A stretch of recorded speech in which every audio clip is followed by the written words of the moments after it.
bá ṣe dénú lé lálẹ́ ọjọ́ yẹn tó fi di pa àwọn pípín yẹn ń jánu yàrá tí Wùmí ṣáà ń pariwo dìde kò tiẹ̀ wáyé wa ń táìmù yẹn gbọ̀ngbọ̀ngbọ̀n ló wà lẹ́nu ọ̀nà wọn tí fídíò yẹn dẹ̀ àti ọ́díò méjèèjì ló wà lórí fóònù ẹ̀ gbogbo aláwa nulé lálẹ́ ọjọ́ yẹn ní òru èmi spending OG lifestyle gbogbo aláwa ńlé so bóyá àbí tó ti ń fa igbó ló ti gbọ́ gbogbo ariwo yẹn ṣáà tóun ti lọ síbẹ̀ almost everybody tó wà tó máa ń gbé ń bẹ̀ ọlá ń pè mí ò ń gbé ń bẹ̀ steady báyẹn almost everybody tó máa ń gbé nínú ilé yẹn náà ní 1 or 2 ní orí fóònù bọ̀ mo ṣáà wà ń bẹ̀ ṣá ní alẹ́ ọjọ́ yẹn àárọ̀ ọjọ́ kejì èmi ò fojú kan tèmi fi kúrò ń bẹ̀ o èmi ò fojú kan rárá bí. gbogbo kínní yẹn everybody ní ọkàn wọn ń bàjẹ́ títí kan àdúrà tó jábúrò ẹ̀ gan inú ẹ̀ ò dùn bọ̀ ọlọ́run nìkan ló mọ̀ nǹkan tó ń promise àdúrà because gbogbo kínní ẹ̀ ṣẹlẹ̀ gbogbo á ti kúrò ń bẹ̀ bọ̀ nǹkan tó ń promise àdúrà òun nìkan ló mọ̀.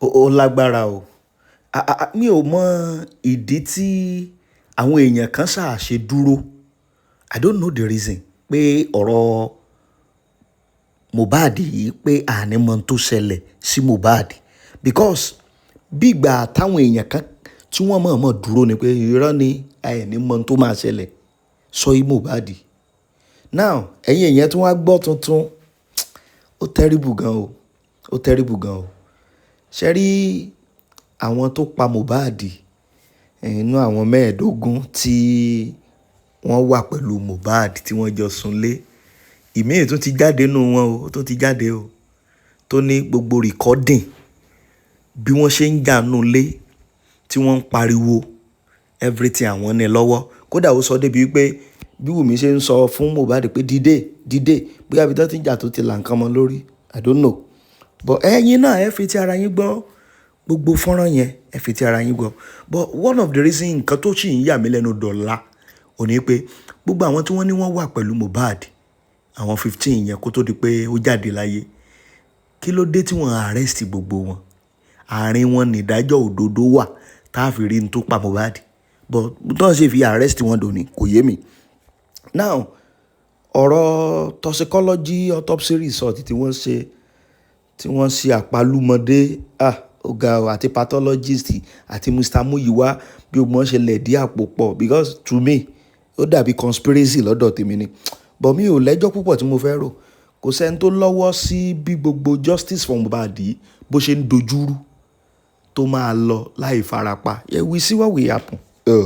Àwọn kan rò pé irú nǹkan bẹ́ẹ̀ àwọn kan lè dọwọ́ bò káwọn kan dàbàrú ẹ̀ kí ó dẹ̀ lọ bẹ́ẹ̀ yẹn kò possible gbogbo ẹni tó lọ́wọ́ nípa bọ́sà ṣe ń da gbogbo kìíní irú tí wọ́n jẹ́ kí gbogbo ẹ̀ lójútùú ẹ máa rí gbẹ̀yìn wọn ìdájọ́ wọn yìí sì kì í ṣe pípẹ́ kíákíá ni àwọn ọ̀jọ̀gbọ́n sọ̀rọ̀ analyse gbogbo bọ́rọ̀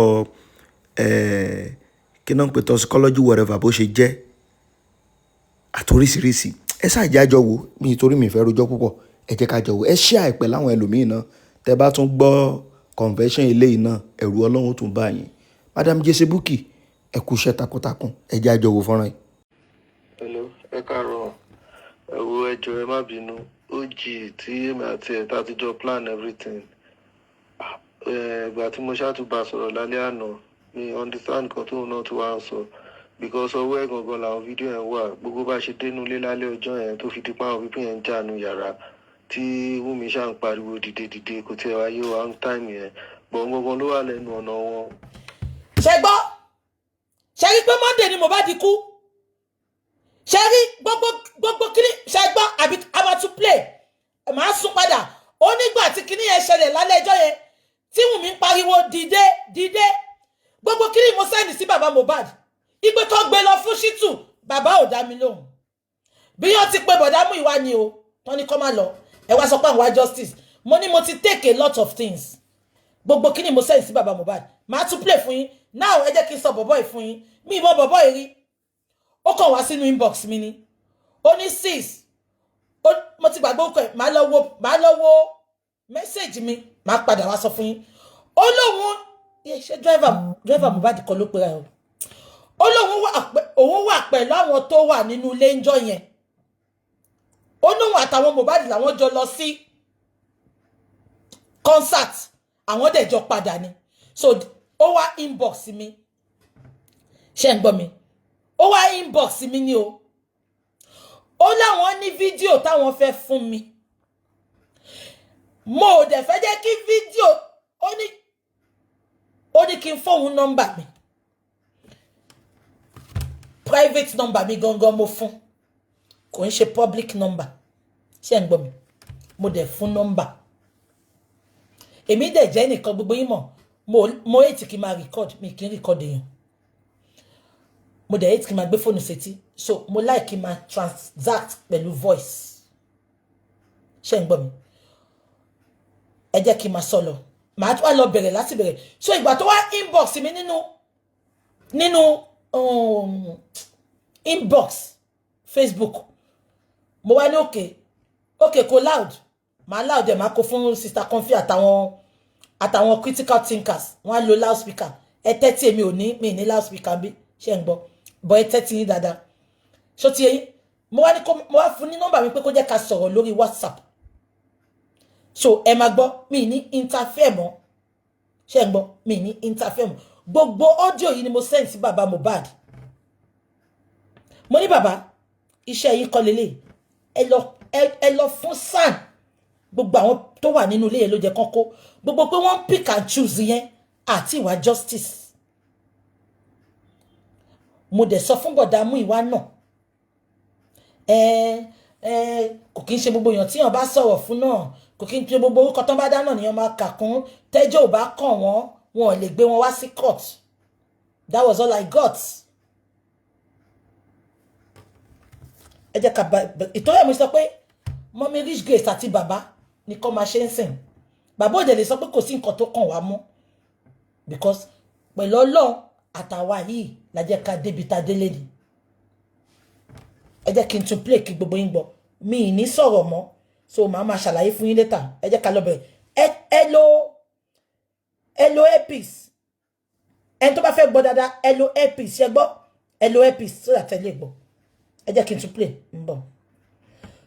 Meanwhile ẹ má gbàgbé pé nínú inbox tó send sí mi yẹn ó ti sọ fún mi síbẹ̀ pé òun fẹ́ fún mi láwọn fídíò nǹkan tó ṣẹlẹ̀ ńjọ́ yẹn lọ́dọ̀ Mohbad nínú ilé ó ti lóun fẹ́ fún mi ní fídíò so ìtorí ẹ̀ ló ṣe continue láti ibi fídíò mi báyìí because èmi ní kó jẹ́ ká lọ sórí WhatsApp ká lọ sọ̀rọ̀ ó yẹ máa gbọ́.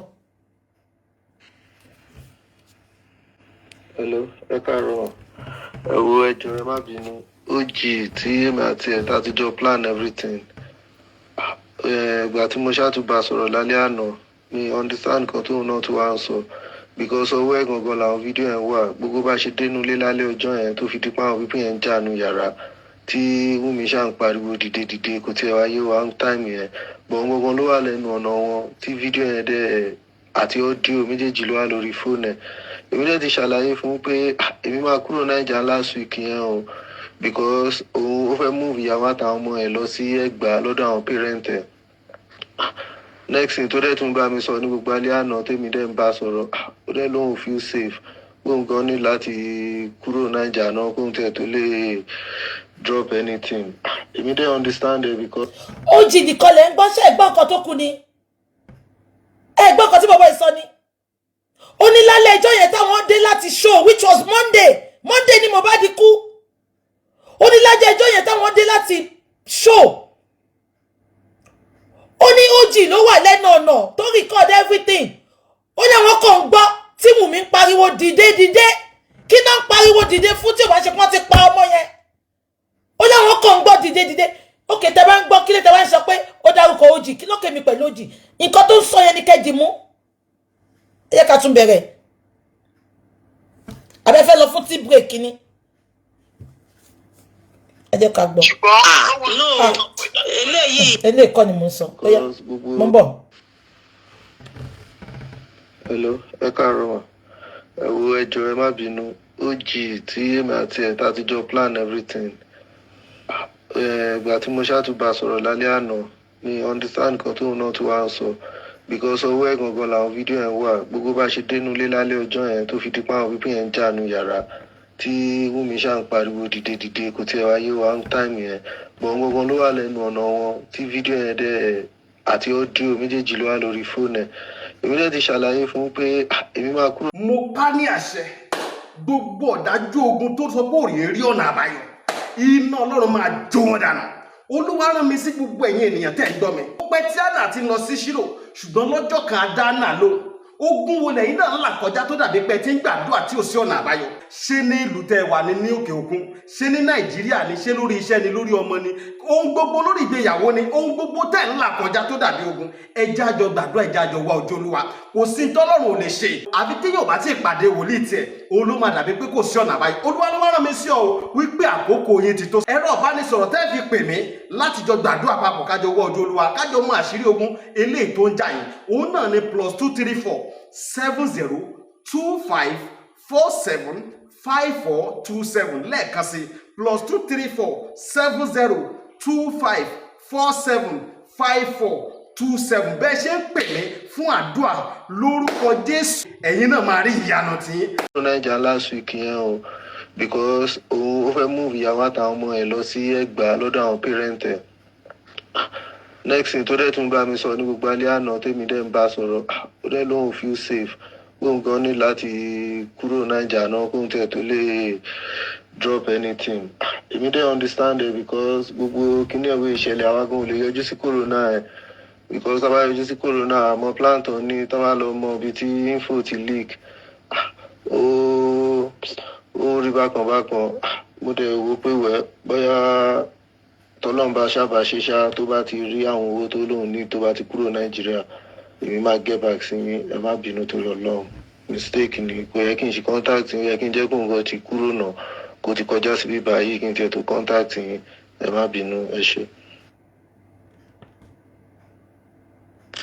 ṣé ó jí tó máa ń ṣeré yẹn àbí ó jí wọlé ń sọ yìí ó jí bàbá tó máa ń ṣeré ṣóhun ni ok so òun náà fẹ́ travel lọ sí South Africa. Okay, so èlò ló máa cost ẹ tó bá fẹ́ lọ sí South Africa ẹ jẹ́ ká mọ̀ but ẹ kàn lè sọ̀rọ̀ báyìí kí n believe yín a gbọ́dọ̀ ní evidence pókè o ẹni ìfẹ́ lọ sí South ẹni yìí ní nǹkan tá à ń sọ lọ́wọ́ kó má dàbí ọ̀rọ̀ àwọn Dàmọ́lá tó sọ pé àwọn ní fídíò bí Mohbad ṣe kú tó wọ́n send the video 3 seconds. Okay. And another question, ṣẹ́yìn wà ń bẹ̀ gangan nígbà tí kìnìyàn ṣẹlẹ̀ ni ṣẹ́yìn wà ń bẹ̀ mo mọ̀ pé ìlú má sí ń bẹ̀ ìgbà tí Mohbad tí Wùnmí pa Mohbad sínú ilé o sínú yàrá yẹn but ṣẹ́yìn wà ń bẹ̀ ẹ wà nínú ilé ń jọ yẹn ṣẹ́yìn wà nínú ilé ẹ wà nínú àwọn tó sọ pé 15 tó wà nínú ilé yẹn ẹ wà ń bẹ̀. ẹ máa gbọ́. Ẹ̀lú mà bẹ́ẹ̀ ni mo wà nílé gbogbo aláwà nílé lálẹ́ ọjọ́ yẹn ní òru èmi spending OG lifestyle gbogbo aláwà nílé èèyàn kan àwọn méjì nìkan tán sí ń bẹ̀ òun náà ni Darusha òru ọjọ́ yẹn lòun kúrò nílé bá ṣe ń dé kò tẹ́ bá wọlé gan Darusha lọlé prime boy yẹn kò bá wa délé rárá ní tiẹ̀ so ìsàlẹ̀ tí àwa sùn sí pẹ̀lú àdúrà everybody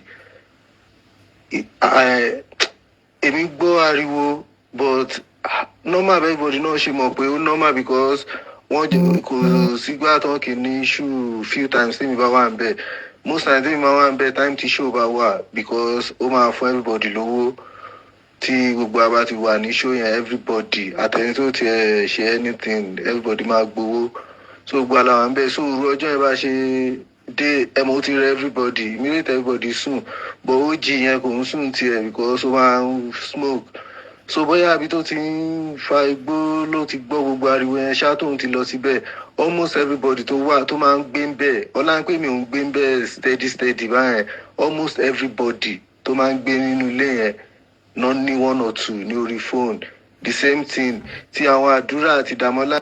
ṣe gbọ́ almost everybody tó ń gbénu lé yẹn ló ní 1 or 2 things lórí fídíò nípa nǹkan tó ṣẹlẹ̀ ńjọ́ yẹn yet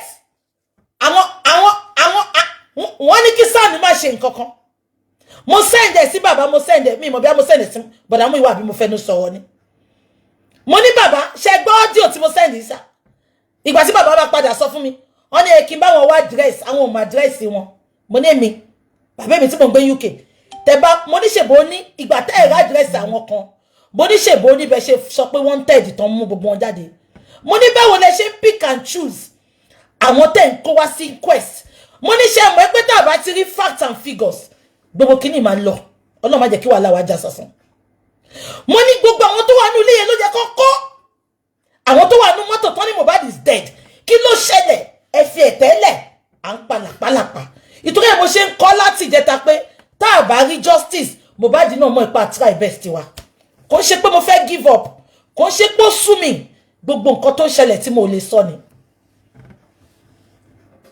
ẹ jẹ́ kí n sún sẹ́yìn kẹ́tùgbọ́.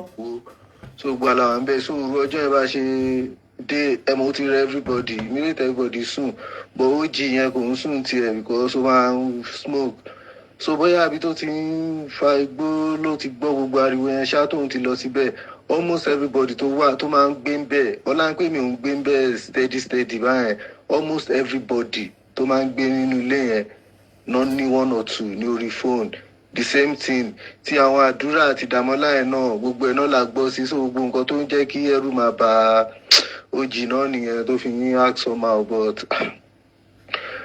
mo ṣáà wà ń bẹ̀ ṣá ní alẹ́ ọjọ́ yẹn àárọ̀ ọjọ́ kejì èmi ò fojú kan tèmi fi kúrò ń bẹ̀ o èmi ò fojú kan rárá because èmi náà ní àwọn nǹkan tí mo fẹ́ lọ ṣe mo dẹ̀ kúrò ń bẹ̀ ní àárọ̀ ọjọ́ yẹn àfìgbà tí àdèmá gbọ́ orí íńtánẹ́ẹ̀tì lèmi gan ti rí kíní ìgbà tí máa dẹ̀ pé ó jì ó dẹ̀ ní bó ìṣẹ̀lẹ̀ nìyẹn páwọn wà ń bẹ̀ kó tó di pé mi náà dẹ̀ tún wá padà wá síbi bẹ̀. ṣé ẹgbẹ́ nǹkan tó sọ ó lé mi ò fojú kan o ṣe rántí ó lé mi ò fojú kan ṣẹ̀dẹ̀ rántí pé àdúrà náà sọ ó ní kò sẹ́ni tó rí Mohbad lọ́jọ́ Monday ìpẹ́ tó bá sọ pé òun rí Mohbad lọ́jọ́ Monday irọ́ ló pa wọ́n dẹ̀ fi gbogbo àwọn 15 yẹn sílẹ̀ prime boy tí ò sínú inú ibẹ̀ yẹn òun lè lọ mú make it make sense ẹ jẹ́ ká máa gbọ́ lọ. ó bàbá mi ó ti yé mi ń sìn ṣé ó jí yẹn ni ó jí bàbá tó máa ń ṣeré yẹn tó máa ń ṣe ẹ ti mọ̀ kọ́ tí mo sọ tó máa ń ṣe kọ́ńtẹ́ǹtì yìí ṣé ó jí bàbá yẹn náà là ń sọ yìí ẹ jẹ́ kí n mọ̀. Hello ma OG ó ní driver Mohbad ọ̀rẹ́ dẹ̀ tún ni wọ́n so wá. ṣe gbọ́ ó jí driver Mohbad ẹ dẹ̀ fi gbogbo àwọn yẹn sílẹ̀ ẹ wá ní ká ló máa sanwó autopsy àti toxicology tí life evidence wà ṣe gbọ́ gbogbo àwọn tó wà bẹ́ẹ̀ fi wọ́n sílẹ̀ wọ́n ti sá lọ tán wọ́n ti ṣèyí tó fẹ́ ṣe tán ẹ wá ń to àwa public ṣe gbọ́ ọlọ́pàá mọ̀mọ́ kò lọ wọn ṣe investigation àwọn 15 tó wà nílé yẹn àtúwá ní SAN ṣe bí a lè blame SAN nǹkan tó bá sọ fún SAN ní SAN máa ṣe èmi dẹ̀ send eléyìí sí bàbá mo ní kí bàbá heart lé lórí mo ní bàbá ẹ send ẹ sí SAN we need all these people in coroner inquest mo dẹ̀ pé bọ̀dá Muyiwa náà ìgbà tẹ́ máa sọ fún mi ẹni kò kàn ṣe gbogbo ẹni tó bá dá ọkọ ló ń gbé wá sí inquest so ẹ sọ fún mi ṣé mo try best mi mo ní lots of things ti wà tó jẹ́ kí n ti give up but mo pé no kò sẹ́ni tó mú mi wá sínú justice kò dẹ̀ sẹ́ni tó lè lé mi gbogbo evidence wà ńlẹ̀ ẹ̀dẹ̀ ń sọ pé bó tẹ̀ jẹ́ pé ṣẹ̀ṣẹ̀ wá bá mi sọ fún mi ní common sense ni SAN náà dẹ̀ ti sọ bí yá SAN nǹkan ti ń sọ tọ́n sọ pé kí tọ́n dá sí ní SAN ṣe kúkú sọ́njọ́ yẹn SAN sọ ní last inquest ó ní if we truly want justice we should not look at the body ó ní gbogbo èèyàn 15 tó wà nínú ilé yẹn ní kọ́kọ́ ṣé kò máa jọra wọn báyìí Ọlọ́run á bi gbogbo ẹni tó mọ̀ nípa justice tó fẹ́ tọwọ́ justice bolẹ̀ gbogbo ẹni tó ní kankan lọ́wọ́ àbí tó fẹ́ bà gbogbo justice jẹ́ fáwọn true justice seekers gbogbo ayé ẹ̀ máa bàjẹ́ ni kò ní ràánú gbà lọ́wọ́ Ọlọ́run àtẹ̀yàn. ó máa ń pè ní OG torí pé òun ju gbogbo wa lọ bọ̀ òun ni driver ẹ̀ tó gbé lọ sí Kòròdú òun náà ló máa gbé kiri like driver ẹ̀ tó really trust so ojú àlọ́ reason ẹ̀ everybody fi máa ń pè ní OG wa.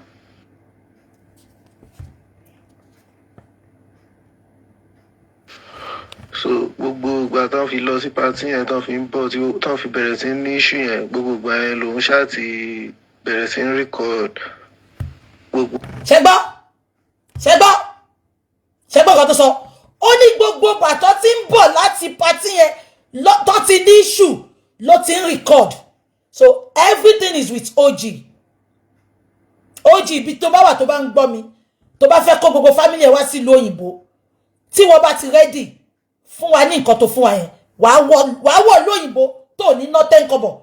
Sorry, South Africa tó fẹ́ lọ yẹn tiẹ̀ kéré, tó bá sọ pé nǹkan tá ń sọ yóò wà lọ́wọ́ ẹ̀ OG.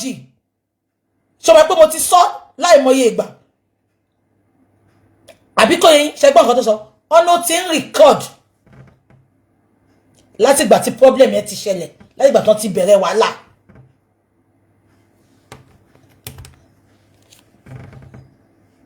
Ẹ jẹ́ ká máa gbọ́ lọ. So gbogbo recording tó ní tán fi kúrò láti show yẹn gbogbo ìjà. The guy is not lying. Èèyàn kan sọ pé bàbá yìí ń parọ́ pé OG kan ló drive, kò sọ pé OG ló drive o. Ó ní OG is Mohbad's driver. Gbogbo wọn jọ lọ ni. Of course, wọ́n rent mọ́tò tán drive ni. Kò sọ pé òun ló drive. So go and watch it. Tẹ́ bá ṣẹ̀ṣẹ̀ enjoy. Ẹ má máa distract wa. Betty, you did not start with us.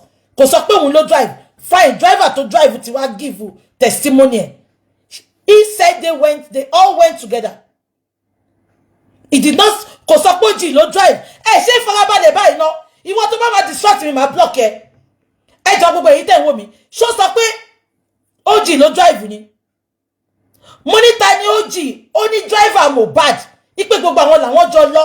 Kò sọ pé OG ló drive. Why tẹ́ fẹ́ máa manipulate ọ̀rọ̀ ńsìn?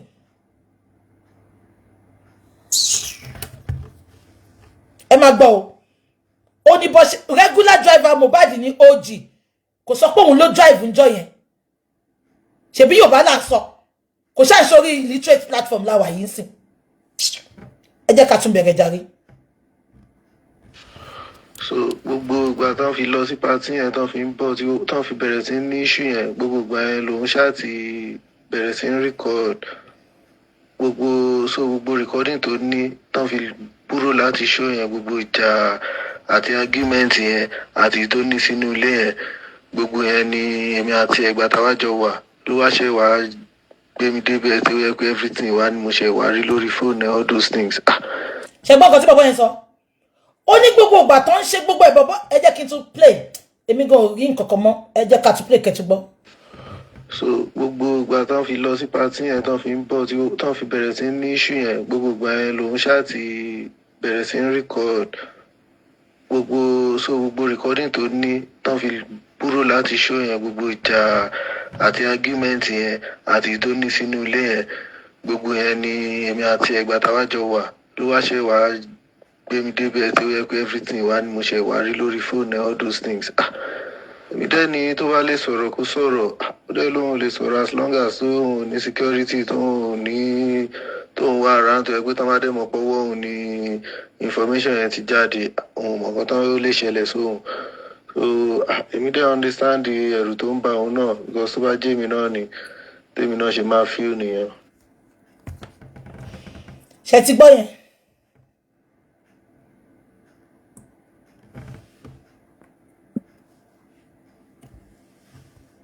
Ẹ jẹ́ kí n tún play mi. Ṣóun ló drive jeep yẹn ni àbókàn wà pẹ̀lú wọn? Number 1 question. Number 2 question. Ibo ló fẹ́ lọ? Ó fẹ́ lọ sí South Africa. Èló ló máa cost ẹ̀?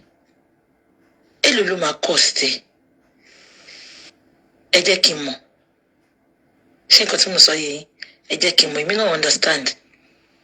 Then ṣóun ló drive jeep yẹn àbókàn wà pẹ̀lú Mohbad? Then kí mo fẹ́ béèrè, ẹ sọ tòótọ́ fún mi láàrin èmi àti yín, ṣéjà ṣẹlẹ̀ ní Kòròdú? Nǹkan tó lè mú yín wá bá mi, ẹ mọ̀ pé mi máa sọ bí pọ́n sọ fún mi. Sorry, máa sọ bí pé mi kò ṣe pé máa ní ẹ sọ báyà bí mo dárúkọ yín. Ṣéjà ṣẹlẹ̀ ní Kòròdú àbọ̀ǹkan fi yẹn cover up ni? Then South Africa tó fẹ́ lọ yẹn, èló ló máa cost ẹ̀? Kí ló fún wa ń garanti pé tá a bá gbé lọ́bẹ̀ ó máa fún wa fídíò báwo la ṣe máa ṣe, because a kàn lè send owó sí kó wá ní fídíò ti há àbí fídíò ti sọnù. Ẹ get it? So àwa náà gbọ́dọ̀ play safe. So gbogbo eléyìí mo fẹ́ mọ̀. Mo ráwọn èèyàn tó sọ pé OG. Okay, I will tell you the reason for playing this video. Mi tẹ̀ ní sọ fún yín, ẹ máa gbọ́ bí báyìí. mo fẹ́ play video yìí síta tẹ́lẹ̀ ṣé ń gbọ́, but I had to play it for 2 reasons. Mo send ẹ̀ sí bàbá ò ṣe nǹkan kan sí. Then mo wá rí pé wọ́n fẹ́ gbowó lọ́wọ́ mi. Wọ́n fẹ́ fún mi video. Ṣé tí bá kúkú wá expose wọn tó kó gbogbo wọn? Ṣé kò wá better? Ṣé kò better? Ẹ sọ fún mi. Mo fẹ́ gbé kíní síta. Behind the scene mo gbé fún bàbá. Mo gbé bàbá ò ready láti ṣe nǹkan kan sí. Mo dẹ̀ sọ pé okay. Mi kàn lè fún yín 1.5 million. Ẹ jẹ́ ká pàdé níbì kan. Kó fún mi video, kó fún ẹni tí bá rán lọ ní video. Kó dẹ̀ fún ní 1.5 million. Ìwọ sọ pé ò fẹ́ bẹ́ẹ̀ o, pé tó bá dé ibi tó ń lọ ló máa fẹ́ mi video. Ṣé mi stupid ni? Ẹ wá ní mo protect ẹ. Tó bá yìí need protection, tó bá gbé àwa fi síbi tó máa wà, àwọ̀ lóyìnbó. So kí n gbé gbogbo ilé kí n pamọ́ra. Ìtorí pé mo protect ẹ. Ṣáwọn protect Mohbad. Ṣáwọn protect Mohbad tó ń fi video tó fẹ́ fún ọmọ ọlọ́mọ justice tí gbogbo fẹ́ máa fi cash out. No, make it make sense. Ṣáwọn protect Mohbad. I wanted to. Ṣé mi tí mo ní mo fẹ́ fún ní 1.5 million. Ṣé mo gbé gbá wá síwájú yín ni? Mo gbé gbá wá kẹ́ wá bá mi dáwó fún ni. Ẹ jẹ́ kí n máa play lọ. Àti play lè ń bọ̀. Hello ma, òun gangan ni driver tó máa ń gbé lọ sí anywhere tó bá fẹ́ lọ, òun ló gbé lọ sí Kòròdú. Tí ìjà tó ṣẹlẹ̀ níwájú Ọlọ́run àtèèyàn ìyẹn because mọ́tò tó wà níwájú láwa wà, mọ́tò tí wọ́n àárín ló wà. So pé ìjà ṣẹlẹ̀ yẹn, ìjà yẹn gan kò ń ṣe ìjà bí argument ni bọ́n ṣe sọ yẹn gan di big deal because prime boy gan ò lè parọ́ fẹ́ anybody. Tó bá yẹ pé wọ́n rí lè jà, okay, prime boy àti Muyiwa close jù ní pé ọ̀rẹ́ tó ti mọ́ra wọn tipẹ́tipẹ́. So ìjà yẹn kò ń ṣe ìjà lọ títí. Tó bá yẹ pé ìjà ni wọ́n máa pè wá gan, táwa gan máa dúró, tá máa bọ́lẹ̀, tá máa là wọ́n because mọ́tò jẹ́ artist gan, àwọn èèyàn gan ò ní fẹ́ kó dúró síbẹ̀ yẹn pẹ́ jù.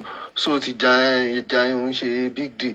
But ó jí confirm ẹ̀ pé gbogbo bọ́n ṣe ń jà nu mọ́tò, Wùmí gangan ni Cynthia, òun gangan ni wọn àti Mojo ní ṣùjù. So bọ́n ṣe jà láti bẹ̀rẹ̀ títí tán fi dé ilé nìyẹn. Tán dẹ̀ sì dé sílé, àwa ṣáájú wọn dé sílé. Ìgbà táwọn dé náà ṣe wá sí géètì fáwọn táwa wọlé because kò sí kí lọ́wọ́ tàwa. Ìgbà táwọn dé tí gbogbo wa wà nulẹ̀, kò dẹ̀ pẹ́ ní everybody ṣá lọ sùn ṣá because ó ti rẹ everybody. But ti pé wọ́n já Kòròdú yẹn kò ń ṣe ìjà kan. Òun náà ṣe exonerate prime boy gan náà, kò ń ṣe ìjà kan tó anybody lè pè níjà tó ṣe kankan báyẹn. But pé kó máa send kíní yẹn, ó máa send gbogbo ẹ̀ o. Ó tiẹ̀ because ó ti sú òun gan. Gbogbo kíní yẹn everybody ní ọkàn wọn bàjẹ́ títí kan àdúrà tó jábúrò ẹ̀ gan. Inú ẹ̀ ò dùn. But Ọlọ́run nìkan ló mọ̀ nǹkan tó ń promise àdúrà because tí gbogbo kíní ẹ̀ ṣẹlẹ̀ gbogbo wa ti kúrò ń bẹ̀. But nǹkan tó ń promise àdúrà òun nìkan ló mọ̀. But ó jì ṣá gbogbo nǹkan tó ní lọ́wọ́ lòun ready láti send, but safety tiẹ̀ gangan ló wà after. Mo ṣẹ̀ṣẹ̀ believe ni pé many people ìgbà tí Mohbad kú wọ́n lọ bá ọlọ́pàá ní kó máa lọ pa àwọn ò tí ready láti attend sí wọn. Ṣé rí pé there is more to ikú Mohbad. Ṣé rí ẹ jẹ́ ká máa gbọ́ lọ. Ṣé gbọ́ nǹkan tó sọ? Ó nínú àdúrà gan ò dùn. Ṣé rántí pé mo sọ fún yín pé ní burial ground níjọ́ yẹn wọ́n gba kí lọ́wọ́ Àṣànà. Àdúrà gba kí lọ́wọ́ ẹ̀ tó lejú mọ́ gan. Òun l'Àṣànà fi wá yí story yẹn tó sọ pé wọ́n fẹ́ gba ọmọ lọ́wọ́ òun gbé ọmọ sínú nylon bag. Títí tó fi lọ sí Mohbad. Àdúrà was angry with Àṣànà because wọ́n mọ nǹkan tó ṣẹlẹ̀. Ẹgbẹ́ ọ̀kan tí bàbá yìí sọ. Ó nínú àdúrà òdùn, ó láwọn ò mọ nǹkan tó promise àdúrà tó fi wá change. Ẹ jẹ́ ká máa gbọ́ lọ. Hello ma, òun gangan ni driver tó máa ń gbé lọ sí anywhere tó bá fẹ́ lọ, òun ló gbé lọ sí Kòròdú. Èèyàn kan sọ pé ó ti ṣe mistake. Ó ní ẹni driver tó máa ń gbé Mohbad káàkiri lọ síbi tó fẹ́ lọ. èmi ò mẹ́ni náà ó lóun ló gbé lọ sí Kòròdú ó lè má mọ ẹni tó gbé lọ because ṣe rántí pé ó lóun ò sínú mọ́tò pẹ̀lú wọn ṣe rántí pé ó sọ́lẹ̀ nǹkan pé àwọn ti ṣáájú wọn dé so ó jí wà nú mọ́tò pẹ̀lú wọn ṣé kò tí mo sọ yín ó jí wà nú mọ́tò pẹ̀lú wọn tó ṣe gbogbo recording so ó jí ló ṣàlàyé fóun ẹ̀dẹ̀ rántí pé kò ń ṣe mọ́tò kan lọ gbé lọ́njọ́ yẹn ṣé ń gbọ́ mi so ẹ jẹ́ ká máa gbọ́ lọ.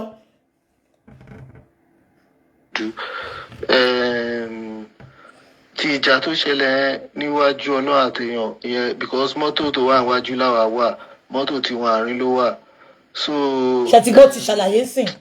pé ìjà ṣẹlẹ̀ yẹn ìjà yẹn gan kò ń ṣèjà bí argument ni bọ́n ṣe sọ yẹn gan di big deal because prime boy gan ò lè parọ́ fẹ́ anybody tó bá yẹ pé wọ́n rí lè jà ok prime boy àti Muyiwa close jù ní pé ọ̀rẹ́ tó ti mọ́ra wọn tipẹ́tipẹ́ so ìjà yẹn kò ń ṣe ìjà lọ títí tó bá yẹ pé ìjà ni ìṣe wọn máa pè wá gan táwa gan máa dúró tá máa bọ́lẹ̀ tá máa là wọn because mọ́tò jẹ́ artist gan àwọn èèyàn gan ò ní fẹ́ kó dúró síbẹ̀ yẹn pẹ́ jù so ti ìjà yẹn ò ń ṣe big deal but ó jí confam ẹ̀ pé gbogbo bọ́n ṣe ń jà nu mọ́tò Wùnmí gangan ni Cynthia òun gangan ni wọn àti Mojo ní ṣùjù so bọ́n ṣe jà láti bẹ̀yẹn títí tán fi dé ilé nìyẹn tán dẹ̀ sì dé sílé àwa ṣáájú wọn dé sílé ìgbà táwọn dé náà ṣe wá sí géètì fáwọn táwọn wọlé because kò sí kìlọ̀ wọ́ta wa ìgbà táwọn dé tí gbogbo wa wà nulẹ̀ kò dẹ̀ pẹ́ ní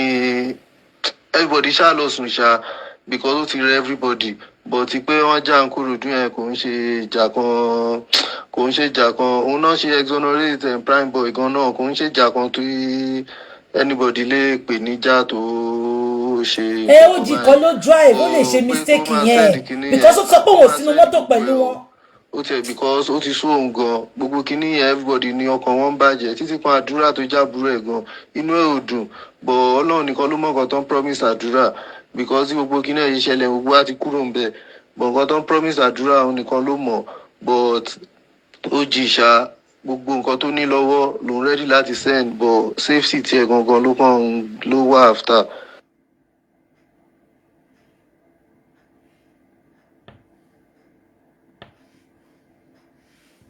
mo ń bọ̀ ẹ jẹ́ ká máa gbọ́ lọ ń bọ̀. actually ó ti gba visa sọ́wọ́ ready because cable visa ni wọ́n ń lò kò dẹ̀ ń pẹ́ expire so òun náà mo sọ fún gan láàárọ̀ yìí pé bóyá kò gan kó báyìí sọ̀rọ̀ fúnra rẹ̀ because àti wà ní middle gbà mí kò easy ó dẹ̀ ní rárá o pé òun tẹ̀ lè risk anything Nigeria pé because òun náà ló trust bá ṣe ń ṣe gbogbo kíní online pé òun dẹ̀ lè risk life on Nigeria only because àwọn especially recording inú ti mọ́tò yẹn ó ní tó bá immediately gan ó ní kò possible kì í sí tí a máa mọ̀ àbáwọn tó bá gbọ́ kó máa mọ̀ pé bóyá látọ̀dọ̀ òun ni ó ní bọ̀ tóun bá sí around ìṣèṣin tó yẹ pé tó bá pè òun àbí tó bá message òun máa sọ fún wọn pé irú level ònìyẹn báwọn náà ṣe máa bí òun pé ṣé òun lòun ṣerú nǹkan báyìí because àwọn márùn-ún ló láwọn wà nù mọ́tò. Somebody said but OG is not in the car according to Spending and Prime Boy. Prime Boy was not in the car with them. So you cannot say that. Gbogbo adé tí mo pé Spending is covering something. Spending ti wá parọ́ fún wa. So báwo la ṣe fẹ́ believe in nǹkan Spending sọ. I am not here to judge anybody. Either this guy is lying or he's saying the truth. San should work on this. San should work on this.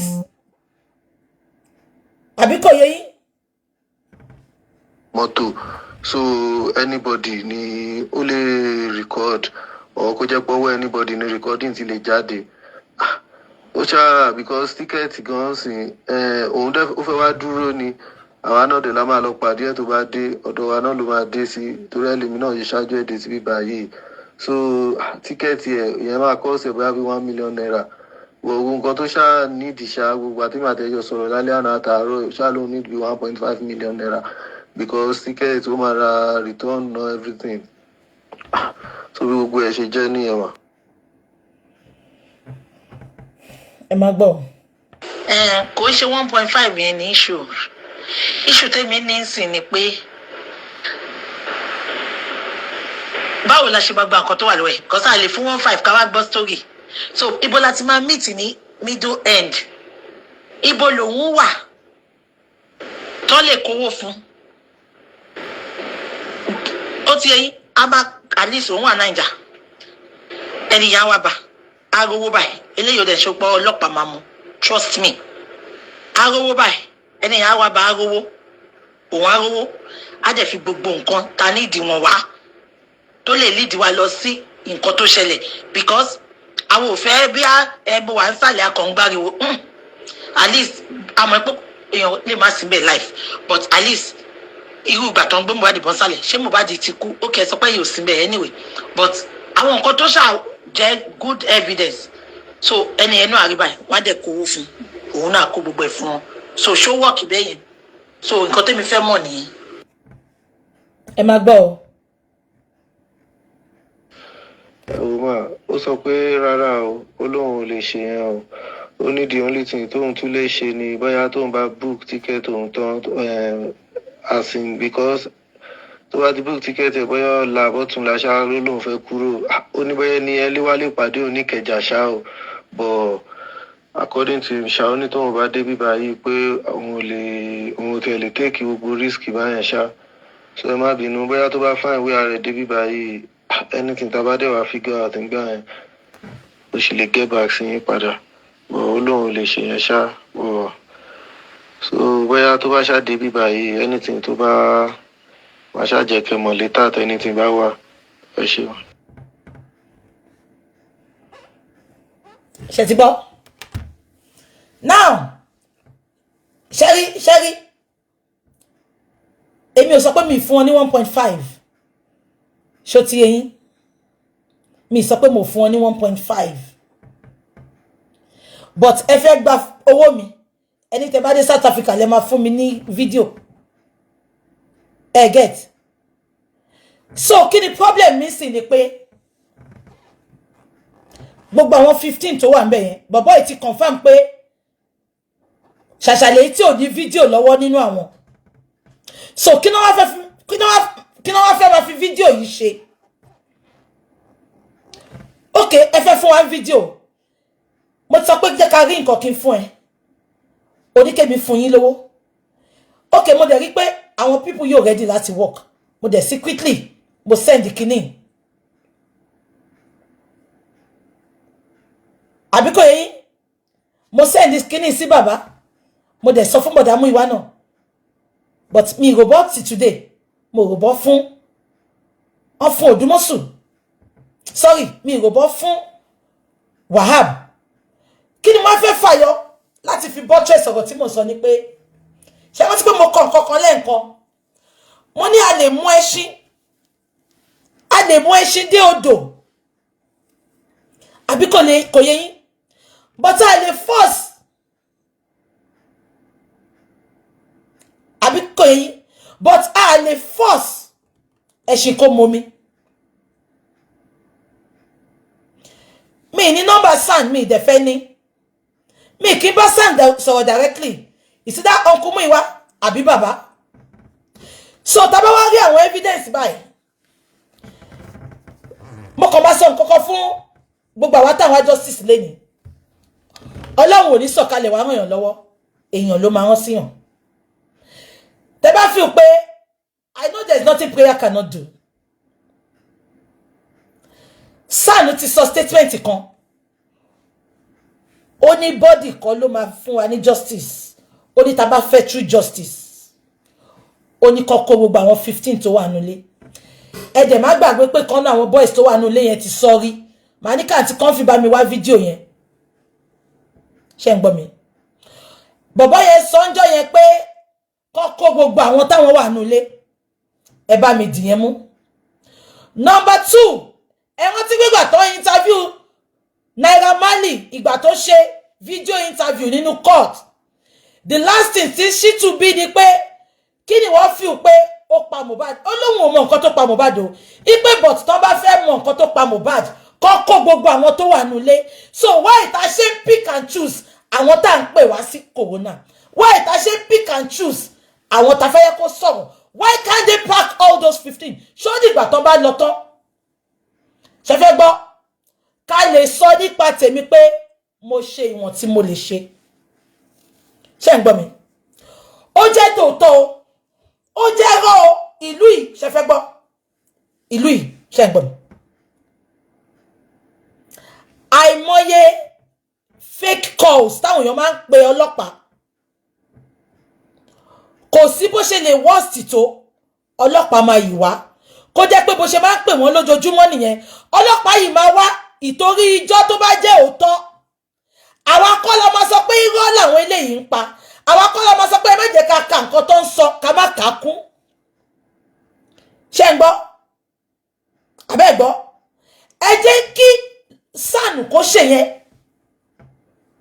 aláwọ̀ justice afẹ̀tẹ́lẹ̀ à ń palàpalàpá iṣẹ́ ta sọ pé àwọn ọlọ́pàá ò ṣe òun náà kọ́ láwa náà ò ṣe yìí because homicide the first suspect is gbogbo àwọn tó wà nílé yẹn the number one suspect ẹ rántí pé ìyá Mohbad náà sọ Ṣàṣàngélé ó sọ pé kọ́kọ́ gbogbo àwọn tó wà nílé yẹn tó bá wá justice why are we ignoring that part adela and wa justice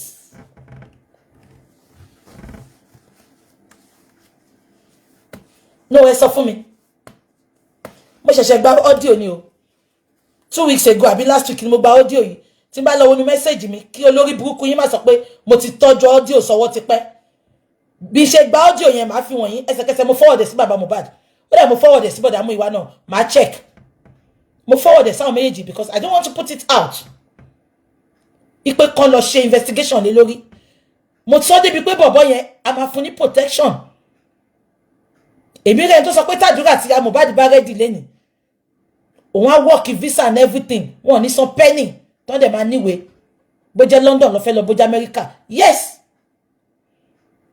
ṣé rí gbogbo àwọn tó mọ òótọ́ kínní gbogbo àwọn tó mọ ikú tó pa Mohbad tán wà nulẹ̀ tó dẹ̀ sọ̀rọ̀ wọ́n kàn fìyà jẹra wọn ni ṣé rí nǹkan tó ṣẹlẹ̀ yìí it is public gbogbo ayé ló ń wò wá kò wọ̀ lóyìnbó gan kó lọ fi já dúró wá fún ẹ ládúró because nǹkan tó yìnbó máa bí ẹni pé àwọn fẹ́ evidence nǹkan tó ṣẹlẹ̀ yẹn evidence paper evidence newspaper nǹkan tó nídìí nìyẹn tọmọtọmọ tẹbítẹbí ló máa fún ẹ ládúró ẹ lẹ́niwẹ̀ tó bá lọ in the world because wọ́n mọ bí Nàìjíríà ṣe ń work ẹ wá ń tọrọ peanut kiri abeg get me mo máa ń sọ kíní kan láti dọ́ta ti bẹ̀rẹ̀ justice mo ní homicide case mo ní everybody is a suspect ní kéèsì pé yàn kú gbogbo everybody ní suspect everybody gbogbo everything la máa turn upside down gbogbo bí tá ẹ̀ ń gbọ́ ni ọ ní àwárí lóbìnrin máa ń wà nǹkan oṣù ẹ̀ àtẹ̀tí ò síbẹ̀ gan a máa investigate ẹ jẹ́ fún scenario èèyàn kan fún mi ìgbà ọ̀rọ̀ Mohbad náà lẹ́nu yẹn pè mí ló fún mi ní scenario yẹn olóòrè òun kan kú ní Birmingham bọ̀dá yìí ń gbé ní London ó ti pẹ́ tó ti rí ọ̀rẹ́ yẹn ṣóyè yín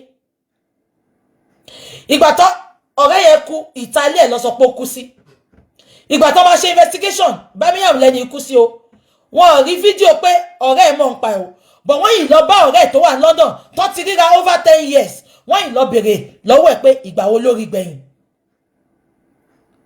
kí ni mò ń drive at ni pé ní investigation homicide àtèyí tó kàn wá àtèyí tí ò kàn wá òun la máa investigate nǹkan tó ṣe gba sáànì nìyẹn but ìgbà tí bọ̀dá Muyiwa máa pínṣẹ́ ó pín 90% of iṣẹ́ yẹn ó pín fòdùmọ́sù ó pín little ó pín fún sáànù dẹ̀ ti gba gbogbo ṣẹ́sìn ṣebí nǹkan tí sáànù bá mọ̀ ló máa investigate mo sọ pé wọn lè gbé voice yìí dọ́dọ̀ sáànù kí sáànù má act on it ibi tí mo ti ní problem yẹn.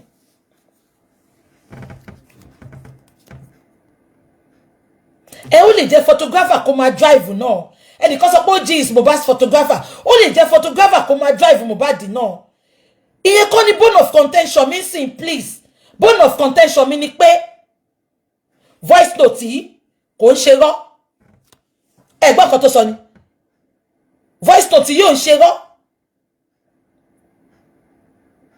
tí bàbá bá dẹ̀ lóhùn ò gbáṣá bóyá Gurexy àti mọ́mí Rich Grace máa send ẹ̀ sí Mommy Rich Grace wọ́n bá wa mú lọ fún ṣítù fún ara ẹ̀. Abẹ́ get kan tí mo sọ a lot tí mo ti ẹ̀ rántí mọ́ ni máa send ńjọ́ mi ni máa ṣe wọn ní dá mi lò bọ́ kí ni mo fẹ́ ṣe ìwọ̀n bá ní sàlàbánù bèjì mo máa try best mi náà ni torí ẹ̀ mo ṣe ń gbé gbogbo àwọn olórí burúkú tó ń sọ pé èmi mo dá justice o èmi ẹ máa dúpẹ́ pé Ọlọ́run fi rú mi sáàrin justice mo sọ fún yín pé 2 weeks mo fi stay back tí mo dá sí Ọlọ́run tó ní kí n dá sí ó mọ nǹkan tó ń ṣe Ọlọ́run tó jẹ́ kí n wà ńbẹ̀ ó mọ nǹkan tó ń ṣe wọ́n ti manipulate gbogbo nǹkan fún yín wọ́n ti tàn yín jẹ ẹ mà wọn tó ń control yín tẹ́lẹ̀ light off àtọ̀rẹ́ ìyá Mohbad ọ̀rẹ́ ìyá Àṣànà Satan own èwèrè tó sọ pọ́lọ́pàá lòun àti ìyá Wùnmí ní Nàìjíríà yẹn àwọn ní bọ̀dá Múyìwá ń gbọ́rọ̀ sílẹ̀ àwọn ló sọ nǹkan tó máa ṣe òun ló mú bàbá tó blọọkì omíyalé ìgbà tí mo wá sọ̀rọ̀ yẹn ń ta God's own ó pe Òdúmọ̀sù pé kó lọ pe bàbá kọ́rọ̀ blọọkì omíyalé ẹ̀ tí kípa ti finish ẹ̀ tí kípa ti tán gbà yẹn bàbá gangan ló pè mí lọ́sọ̀ mú pé omíyalé pé àwọn ní àwọn blọọkì wèrè dànù mo ní well done bàbá nǹkan tó dalẹ̀ ṣe yẹn sometimes bàbá yẹn máa fẹ́ hùwà tó dá bàbá yẹn máa fẹ́ ṣe nǹkan tiẹ̀ ń gbà mí tó bá ti fi lọ bọ̀dá Múyìwá báyìí ó ti tán ẹ gbàgbé bàbá is trying his best kí gbogbo wa tó wà ń bẹ̀ bàbá ò lẹ́nì kankan ẹbí ló yan bọ̀dá Múyìwá fún mo understand bàbá kò lè sọ pé kó máa lọ but at this point ní kí bọ̀dá Múyìwá máa lọ àmọ́ kí Mommy Rich Grace bá bàbá ṣiṣẹ́ pọ̀ because sometimes èèyàn jẹ́ bí èèyàn sọ pé kó bá pààyàn ṣé bí ọmọ nǹkan táwọn ẹbí mi olórí burúkú ṣe fẹ́ mi ni kí wọ́n máa sọ pé ẹbí mi ò mo máa sọ kò ṣe gbogbo ẹbí lórí ire ẹbí mi ò fẹ́ yẹ kó ga ẹbí mi ò fẹ́ mo ti sọ àwọn nǹkan kan fún yín sí náà mo ti sọ àwọn ọ̀rọ̀ méjì tí bọ̀dá Múyìwá sọ náà nǹkan tó mú bọ̀dá Múyìwá sọ pé kò sí bọ́ ṣe lè ṣe autopsy yẹn tó nǹkan tí màá yẹn mú jáde náà máa mú jáde mo wá bí yín pé kí bọ̀dá Múyìwá mọ̀ táwọn mọ̀ bọ̀dá Múyìwá dẹ̀ ti sọ́rọ̀ ẹ má gbàgbé ó ní à lè fight ìjọba kó dá padà tá a bá lè fight ìjọba pẹ̀lú autopsy àti toxicology à fight ìjọba pẹ̀lú àwọn evidence báyìí ṣé torí ẹ lọ ṣe fẹ́ mọ́ evidence lọ fún sanṣitù ni bí ẹ ṣàtìtù kan ti wò wọ́n títí ó ti gbọ́ gbogbo ọ̀rọ̀ wọn ló ṣe kúkú sọ public ìjọ yẹn pé tẹ́ bá wá justice àwọn 15 yẹn la máa lọ bá bí ìdẹ̀ ṣe sọ fún yín lóòótọ́ fact finding evidence gidi evidence yẹn go bá ń wọlẹ̀ wọ́n máa dànù ni ẹ jẹ́ ká sòtọ́ fúnra wa ń sìn ẹ jẹ́ ká sòtọ́ fúnra wa so gbogbo nǹkan tó bá lead wá sí justice tó jẹ́ evidence gidi òun la need kò ń ṣẹjọ́ wẹ́wẹ́ yìí that's why you don't see me coming out every day to talk to exploit people. Hello ẹ ká sọ ẹ sáré bá mi round up ẹjọ́. Terry, I'm so happy pé mo ti ẹ̀ pé ilé mi ẹ gbé today is my very first time tí màá ráyè pè sórí show yìí you are a star. I need to say that. God bless you. Thank you ma. Now Terry, mo ní experience pathology mo ti comment tẹ́lẹ̀ gbàtẹ́ sọ̀rọ̀ pathologist yẹn mo ní experience ní 2023 ṣe ní 2023 olórúkọ kan wà ní Nàìjíríà tí mi lè dáàbò ìgbà yẹn mo wà ní South Africa. Okay. Ó kú wọ́n wá suspect pé ìyàwó ẹ̀ ló pa àwọn tó bá lè pick mà ti pick mi fẹ́ dárúkọ so during that course wọ́n wá contact ẹnìkan tí mo mọ̀ nínú South Africa doctor ní Nigeria ni so wọ́n wá contact ẹ̀ wọ́n wá béèrè lọ́wọ́ ẹnìyẹn pé kí làwọn lè ṣe pé ṣáwọn lè ṣe báwo làwọn ṣe lè run pathology kan nǹkan tó pa I was shocked. Now ẹnìyẹn wá sọ fún ọ pé òun ò kí ń ṣe run àwọn test bẹ́ẹ̀ yẹn but òun máa bá wọn contact ẹnìyẹn wá lọ sí Netcare hospital kan wà ó lágbára gan ní South Africa mi by Netcare náà máa ń pè ibẹ̀ ìmọ̀ lò. Okay. So doctor yẹn wá sọ fún wọn pé òun máa bá wọn make enquiries ní Netcare ní South Africa wọ́n wá make enquiry yẹn àwọn South African pathologist sọ fún wọn pé àwọn ò need anything pé àwọn need the whole body. Mo fẹ́ kẹ́ mọ̀ lẹ́ni pé kò sí bọ́n ṣe lè ṣe any form of pathology sí ara èèyàn tó ti kú tó fẹ́ mọ orúkú tó pa wọ́n need the whole body. Kò sí. Yes. Mo wà shock pé gbogbo àwọn tẹ́ ń pè látàárọ̀, nobody mentioned that. Kò sí. Mo sọ fún yín lẹ́ni ẹ lọ make inquiry fún ara yín. Real pathologist gidi, àwọn forensics pathologist. Wọ́n máa béèrè body náà máa béèrè. Gbogbo pé ẹ lọ gé fún ẹ wá, ẹ lọ gé ẹ̀dọ̀ ẹ wá. Àfàwọn tó fẹ́ ṣe toxicology, wọ́n fẹ́ wò bóyá àkọ́kọ́ wà nínú ẹ̀jẹ̀. Bóyá jọjà. Bóyá àkọ́kọ́ ṣe. Bẹ́ẹ̀ni. But to get the full fact, circumstances tó pa Mohbad, ó require gbogbo full body. Thank you. Yes. Gbogbo egbò. Àǹtí ẹ dúró. Ṣé olórí burúkú pathologist yẹn ṣó fẹ́ sọ pé òun ò mọ̀ yẹn ni? Kò tó gba 16 million. Tó wá lọ cut body, ó lọ cut specimen olórí burúkú. Gbogbo yín lọmọ yín máa ṣọkú mọ́ yín lójú. Mr. Bukky ẹ máa gbọ́ bí tí mo ti fẹ́ come in gangan nìyẹn. Now, ìgbà tó fẹ́ send the body bọ̀bọ̀ yẹn, 25,000 rand péré òun náà fi gbé body yẹn wá sí South Africa. 25,000 rands kò pé 2 million tó fi gbé body yẹn dé bíbá. I swear. Àbí ká lọ ṣe ní South Africa ni. South Africa náà ti ṣe náà gbé òkú yẹn wá ní 2023, 25,000 náà fi ń gbé òkú. Even tẹ́yìn táwọn àwọn Nigerians tó bá kú nípa ìtàn bá jó lówó, wọ́n máa ta mọ́tò wọn, wọ́n máa fi send òkú wọn lọ sí Nàìjíríà. 25,000, 30,000 ní airline máa ń gbé òkú ní bíbá yìí lọ sílé. The same goes for the same airline, South African Airways máa ń gbé òkú wá sí wọ́n máa ń gbé òkú wá bíbá yìí. Èló lówó yẹn jẹ́? 5,000 náà ṣe ní 2023, 2 million naira. Lọ sí South Africa, odidi òkú, odidi òun la máa ṣe ń gbà yẹn. Mo sọ fún yín, náà fi gbé òkú ẹni tí mo sọ ẹ̀ ó ti kú díẹ̀ kí n dárúkọ. Náà fi gbé òkú ẹni yẹn wá sí bíbá. Now, nǹkan tó shock mi ni pé ìgbà tó gbé òkú yẹn dé bíbá, wọ́n yẹ láti skáàpù ẹni tí mo sọ ẹ̀, arákùnrin yìí, wọ́n yẹ láti skáàpù orí ẹ̀, láti run orí ẹ̀ dé àtẹlẹsẹ̀ ni àwọn pathologist yẹ̀ wò. Kódà wọ́n sọ fún wa pé ó ṣẹ̀ṣẹ̀ jẹun tó kò tí pé 30 minutes ló kú. Ló kú? Jẹnu ẹ̀gbọ́n wọn rí pé kò tí dà. So wọ́n rí gbogbo nǹkan yẹn. Wọ́n rí gbogbo egbò. Bẹ́ẹ̀ ni mo sọ fún yín. Àǹtí ṣọ́ ti sin òkú yẹn. Ṣọ́ ti sin òkú yẹn àbí kò òkú yẹn ṣe kú. Wọ́n ti sin òkú yẹn for like 4 months. Wọ́n tó lọ wú. Irọ́ lẹ pa.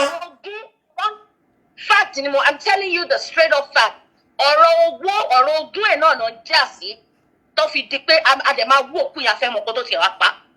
Ìbínú ọ̀rọ̀ ogún tó ń jà sí lábẹ́lẹ̀ ló jẹ́ kó lọ wú òkú yẹn. Wọ́n dẹ̀ send òkú yẹn wá sí SA. South Africa bíbá iná send ẹ̀ wá ní 2023.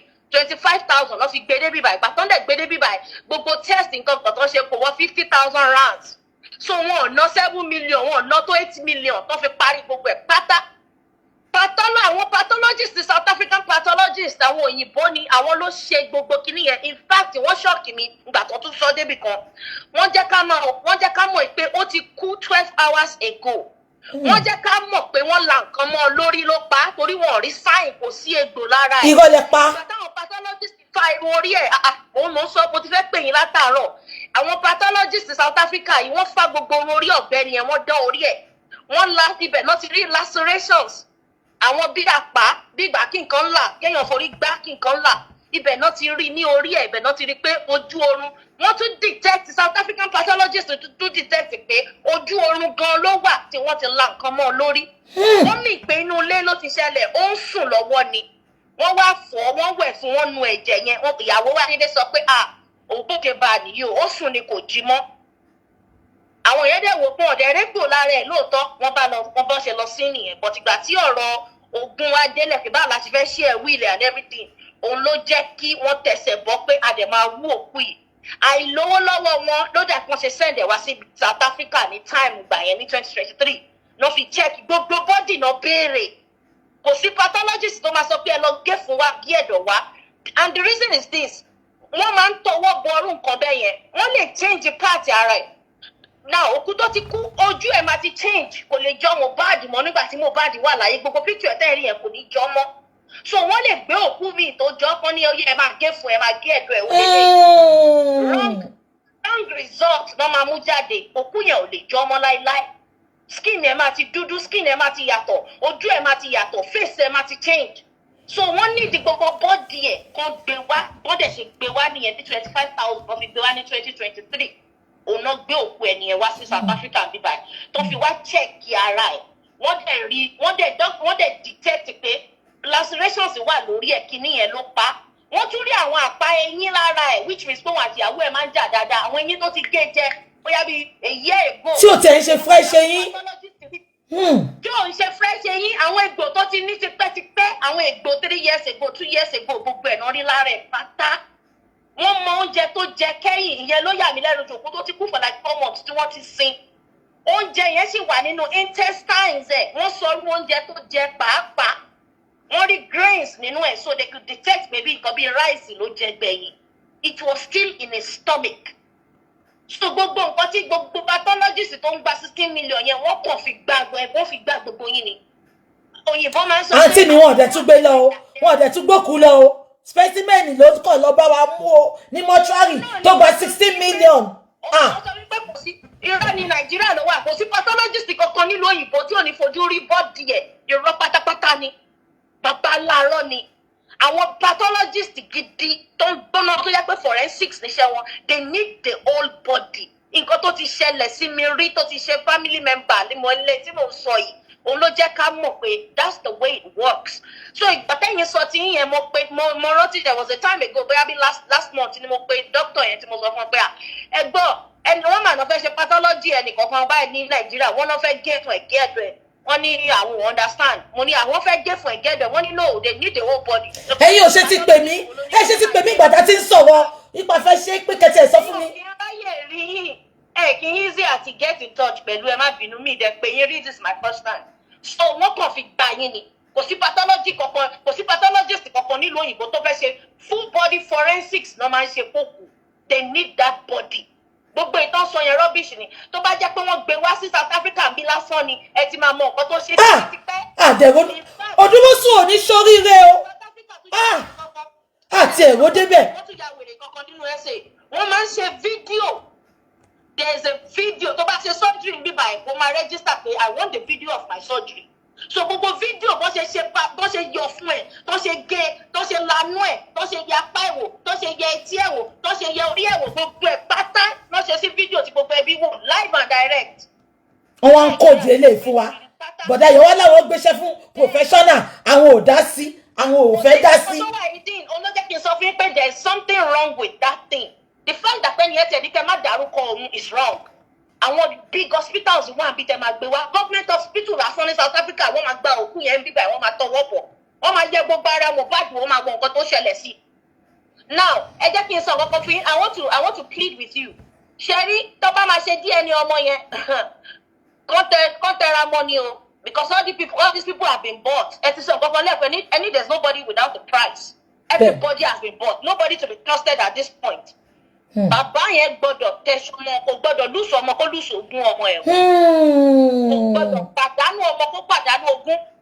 náà ìwọ nurse tó bá ń gbọ́ ṣò yìí jẹ́ kí orí ẹ pé wọ́n ti fẹ́ yí ilé ẹ lórí wọ́n ti ń sọ pé nọ́ọ̀sì ló fún lábẹ́rẹ́. bẹ́ẹ̀ni abẹ́rẹ́ ló ń parọ́ mọ́ ẹ rí i pé pathologist yẹn náà sọ ni ó lábẹ́rẹ́ pathologist yẹn sọ sí mi ó lábẹ́rẹ́ ó pẹ̀lú nǹkan tó pa. tètè bọ́ta nọ́ọ̀sì tètè bọ́ síta wọ́n máa rán ẹlẹ́wọ̀n gbére òní bọ́ọ̀nù ẹ̀wọ̀n tó ní bọ́ọ̀nù ẹ̀ ló ń wọ̀ wájú ẹ̀ yìí gbogbo nǹkan tójú ẹ rí lọ́jọ́ yẹn gbogbo nǹkan tẹ́tí ẹ gbọ́ lọ́jọ́ yẹn gbogbo ẹ̀ ní kó wá sọ gbàgbé pé ó fún lábẹ́rẹ́ àbọ̀ fún lábẹ́rẹ́ gbogbo bó ṣe wọlé ta ló sílẹ̀kùn fún ẹ tó fún ẹ lóúnjẹ tó jókòó ta ló wà nù yàrá tó wúkọ́ ṣé wọ́n tọ̀ ṣé wọ́n yàgbẹ́ ta ló jáde ta ló gbé gbàwo ló lọ gbogbo ẹ̀ pátá ni kò bẹ̀rẹ̀ sí ká bòròbòrò right now tó bá rẹ̀ yàn sọ fún ẹ this is the right time for you gbogbo àwọn tó bá sọ fún ẹ pé kó dákẹ́ wọ́n fẹ́ rán ẹlẹ́wọ̀n ni ẹ̀wọ̀n ló ń wọ̀ wájú ẹ̀ yìí torí gbogbo wọn ti ń pariwo injection ló pa ìwọ́dẹ̀ náà máa yí lé lórí because ìwọ ni nọ́ọ̀sì tó lọ treat ẹ̀ àánú ẹ̀ ò ṣe mí. now straight to baba Mohbad a lot of people ṣẹ́rí ẹ ti sọ a lot of things ẹ ti buttress gbogbo point mi but mo kàn fẹ́ rà sí ni a lot of people ìwọ tó bá pàdánù ọmọ rí you don't know how it feels. mo rí bó ṣe ń slander bàbá yẹn mo fa gbogbo èyí tẹ̀ slander baba Mohbad mo fà yín lọ́wọ́ ọmọ tó rè tí bàbá yẹn rè ọmọ yẹn nínú rírí jẹ nínú àìrí jẹ ọmọ yẹn kú tán bàbá yẹn lẹ fèsì ṣe fẹ́ gbẹ̀mí ẹ̀ ni ṣe rò bóyá nù ẹ̀ dùn ni olú ọmọ ẹ̀ nìyẹn náà ọmọ ológun ẹ̀ nìyẹn náà ilé àjọ ẹ̀ lẹ́gbàá yẹn ó lẹ́gbọ̀n sọnù yẹn ẹ tún wá gbé bàbá yẹn bọ́ọ̀lù ẹ bẹ̀rẹ̀ sí yọ ẹni lára. ṣọ́ tún fẹ́ pa bàbá ni ṣọ́ tún fẹ́ pa bàbá bó ṣe pa ọmọ ni. ẹ ṣe there's a lot people tó wà educated illiterate ti pọ̀ jù tó ń sọ̀rọ̀ nípa kíní ìmí kan máa sọ jargon sí lẹ́nu ni bẹ́ẹ̀ náà láwọn kan náà ń dáwọ́ wọn fẹ́ ṣe fún forensic tẹ lọ́ọ́ ra fóònù fọlọ́pàá ẹ̀yin náà gbọ́ rẹ̀. àjà fún yín àǹtí mi ṣó ń ra fóònù fọlọ́pàá ni ẹ̀jẹ̀ ìdáwọ́ wọ́n ní kẹ́ra fóònù fọlọ́pàá àǹtí mi wọ́n kọ́kọ́ ra Samsung wọ́n lọ Samsung wọ́n tún ra iPhone ẹ̀dáwọ́ fọlọ́pàá ṣé mo wọ́n ti àǹtí mo fọwọ́ àtọmọdé yín lẹ́nu mà ṣé mo gbọ́dọ̀ tí mo gbọ́ kinní yẹn mo tún pé bàbá yọ bọ̀dá yọ mo ní ọlọ́pàá tó ra fóònù fún yẹn ó jẹ́ ká probe ẹ̀ tó bá ti lè ra fóònù fọlọ́pàá ó mi ọlọ́pàá gba bribe mo ní jẹ́ ká fa ọlọ́pàá tó bá fa ọlọ́pàá sọ bí wọ́n ra fóònù fóun dè ní àgbọn kankan bọ̀dá mi wá ní kí n má wọrí kí n fi wọ́n lẹ̀ everything wàhálà ìkádìí mo wà position láti support bàbá yẹn délẹ̀ ni mi tẹ̀ ní máa dá sí wọn owó mi gangan ni mo máa fi lọ bá wọn ọlọ́pàá yẹn ẹ bá wa gbélé ẹ bá wa petition nílé. àwọn educated illiterate wọ́n ti pọ̀ jù tó stand gbogbo kinní yìí ìgbà ẹ̀ ń dáwó fún nǹkan bẹ́ẹ̀ yẹn I can't believe it tọ́lọ́pàá bá fẹ́ ṣe forensics ẹ listen sí mi tọ́lọ́pàá bá fẹ́ ṣe forensics fóònù ọwọ́ ẹni yẹn náà máa gbà a lot of things wọ́n ti mess up from the beginning wọn ò sí nínú ilé yẹn pa wọn ò lé gbogbo èèyàn jáde àṣànà ọkọ ẹ kú ọlọ́pàá ló kọ́kọ́ pè ètò kọ́kọ́ put me off nìyẹn ọkọ kọ́kọ́ pe lọ́ọ̀yà báwo lọ́pọ̀ èèyàn ṣe ń kú tó ń pe lọ́ọ̀yà. It means there's something going on. That is it. It means there's a problem. It means there's something going on. It means there's a problem. Nǹkan tí mi fi trust ọmọ yẹn nìyẹn tí mo fi mọ́jú pé ọmọ yìí máa mọ ọkọ̀ tó ṣẹlẹ̀. Now bàbá ẹ jẹ́ ká ẹ cherry right now ẹ jẹ́ kí bàbá fẹ́ sọ̀rọ̀ ogún ọmọ ẹ̀ o. Torí bá ṣe justice is not justice yìí bá ṣe ń ṣe lọ́tọ́ ń ṣe bọ̀ yìí wọ́n máa yílé nọ́ọ̀sì lórí bẹ́ẹ̀ mi ṣe ń wo yìí. That's my belief. Wọ́n fẹ́ yílé nọ́ọ̀sì yẹn lórí ni. Wọ́n dẹ̀ máa yílé lórí OA. Lọ́ọ̀tì yẹn máa ṣẹ̀ wọ́n kú bò bá àti òbá ṣọ́ra. Wọ́n máa yí gbogbo ẹ̀ lórí pátá. Náà ọ̀rọ̀ DNA ló yẹ kẹ́ fókọ̀sì báyìí. Àti ogún bọ̀bọ̀ yìí gbogbo ibi tó ní owó sí. Bí ò ṣe ní kó àkórun. Tẹ bá dẹ̀ fẹ́ ṣe DNA, I advise you. Tẹ bá mọ̀yàn kan ní ẹsẹ̀ ẹ send ẹ̀ sí wọn ẹ send sample sí wọn bíbá ìkan bá yín ṣe. Kò lè ó pọ̀ ju 5,000 rands. Kò tó nǹkan kan change níbí báyìí. So ẹ wá bẹ́ẹ̀ ṣe lè ráwọn èèyàn tó máa bá yín ṣe kó send ẹ̀ sí America kó send sample káàkiri ẹ send samples America ẹ send DNA. Bíbí mẹ́ta bẹ́ẹ̀ ni. Ẹ send kan sí ẹsẹ̀ tẹ bá mọ̀yàn bẹ́ẹ̀ ẹ send ẹ̀ kiri ẹ gba sample tó pọ̀ kẹ wá send ẹ̀ kiri ẹ má ṣe níbi kan ẹ ṣe níbi ọ̀nà 5 sí 7 kí sample lọ kárí result tó lọ kó kárí kó hàn gédégbé because gbogbo àwọn tó wà Nàìjíríà wọ́n ti wà bought gbogbo wọn ti gbogbo àti Bukky everybody has been bought. Bàbá yẹn nìkan lèèyàn lè trust the right now I don't trust anybody. Bẹ́ẹ̀ni you are right. I don't care me trust anybody. Wọ́n ti ti bàbá yẹn gọ́gọ́gọ́gọ́ enough. Bó ṣe pọ̀ àyẹn lẹ́yìn kó máa jà sógún ọmọ ẹ̀ àsìkò tí tó fẹ́ máa fẹ́ sógún ọmọ ẹ̀ torí bó ṣe ń ṣe wọ́n ti ra pathologist wọ́n ti sanwó fún wèrè Nàìjíríà wọ́n ti ra gbogbo àwọn lọ́ọ̀yà pẹ́pẹ́pẹ́ ẹ wo lọ́ọ̀yà tó ń jágbà lẹ́yìn ẹ wo bóun náà ṣe ń ṣe is working against that man because he's pained ipe wọ́n ti gbaṣẹ́ lọ́wọ́ wọ́n ti gbé fún senior advocate. Àǹtí mi tó bá yẹ pé ó jẹ́ níhùn ṣó jẹ́ kó máa ṣó tantrum kiri lẹ́yìn tó gbaṣẹ́ lọ́wọ́ ẹ̀. Ó náà ni mo ń sọ fún yín ẹ tún fẹ́ ṣe pathology ẹni kó má dárúkọ ẹni yẹn kó má dárúkọ hospital yẹn who does that kí ni ẹ fi bò nǹkan tó yẹ kẹ́ ṣe live tó bá possible nǹkan tó yẹ kẹ́ ṣe video ẹ̀ tó bá possible ká rí gbogbo bó ṣe lọ kí ó wà plain and clear to everybody. But in this case everything was hidden. Kí lẹ ń ṣe tó wà yìí. Àǹtí ẹ̀ túbọ̀ nǹkan tó ṣe ni wọ́n tún ní bàbá ò lè ní copy san ò lè ní copy wọ́n ní court lọ bọ̀dá mi wá ẹ̀ ṣe dáadáa o and you did not question it. This is nonsense. Everybody has been bought. Wọ́n ti fi owó há everybody lẹ́nu. And gbogbo ẹ̀yin ọ̀rẹ́ tẹ́ wà nínú latest ọ̀rọ̀ ẹ̀yin nìyẹn Ọlọ́run nìyẹn. Ẹ̀yin nìyẹn Ọlọ́run nìyẹn ẹ kó ti yín wájú. Lágbára Ọlọ́run. Ìlara ti yín náà kú gbóògùn. Ìlara náà ló ṣe àwọn yẹn náà tó fi lè sọ̀rọ̀. Ẹ ní lára ìgbà tó wà láyé ó tún kú tó ẹ ti fẹ́ máa fi cash out. Ẹ fẹ́ máa fi gba visa. Ẹ fẹ́ kọ́ máa fi gbé yín travel out. Ṣé ti ráyè. Abẹ́ẹ̀rí condition tó fún mi. O fẹ́ ó ní kí n fún 1.5 o dẹ̀ fẹ́ fún mi fídíò ó ní tó bá dé South Africa ló bá fún mi fídíò ṣé mi stupid ni. lórí burúkú ẹ this is nonsense sister mi this is nonsense kò sí pathologist náà nílò òyìnbó tó máa ní ẹ lọ gé fún wa gẹ́dọ̀ wa I refuse to believe that because mo ti wà close mọ́ ọ̀pọ̀ tó ṣẹlẹ̀ bẹ́ẹ̀ yẹn rí and they requested for the whole body and we sent that whole body wọ́n dẹ̀ send fídíò wọ́n ṣe wọ́n play ẹ̀ live gbogbo ẹbí ni nínú ilé wọ́n play ẹ̀ live bó báwọn doctors ṣe àwọn èèyàn kan ń bì àwọn èèyàn kan ń dìde kúrò pé wow sáré ẹ̀ náà fọ́ kẹ́kẹ́ báyìí we need to know and they found out pé wọ́n pa lórí ni kì má sọ jù bẹ́ẹ̀ yẹn lọ. So sister mi you are really doing a good job ẹ máa wá ta lẹ́kọ̀ọ́ kan báyìí you are the only person tẹ́mi ń listen sí ògúnfe náà tó wà ń bẹ̀ yẹn ó yíjú sí bàbá yẹn bó ṣe ń gbowó lọ́tún ló ń gbowó lọ́sìn kò yẹ òun ti ẹ̀ fún èmi àwọn tó ń dá ni kánjọ máa ná olówó ẹ̀ ló ń dá ìdákúdá nìyẹn olówó ló ń dá a lot of people are ready to help from baba side tọrọ DNA ẹ bá ti délẹ̀ ẹ lè send the sample sẹ́mi màá ṣe lọ́fẹ̀ẹ́ lófò in fact màá ṣe live ni màá gbé sample yẹn lọ sí netgear wọ́n máa ṣe live lójú everybody will be able to see we publish it on live everybody máa rí. màá pè yín sis màá pè yín ṣe gbọ́ ẹ kì í pe bọ̀dá Muyiwa mo wá pe bọ̀dá Muyiwa mo ní bọ̀dá Muyiwa mo fẹ́ bá yín sọ̀rọ̀ ẹ tẹ́tí kẹ́ gbọ́ o mo ní bọ̀dá Muyiwa mo fẹ́ bá yín sọ̀rọ̀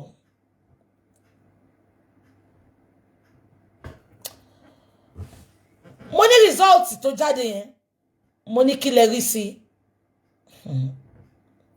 bọ̀dá Muyiwa mi kanlẹ̀ mo ní wọ́n ní dáwó nation ó ti ń sọ fáwọn èèyàn kan máa dáwó ipá wọn fẹ́ ṣe autopsy mi ṣé gbọ́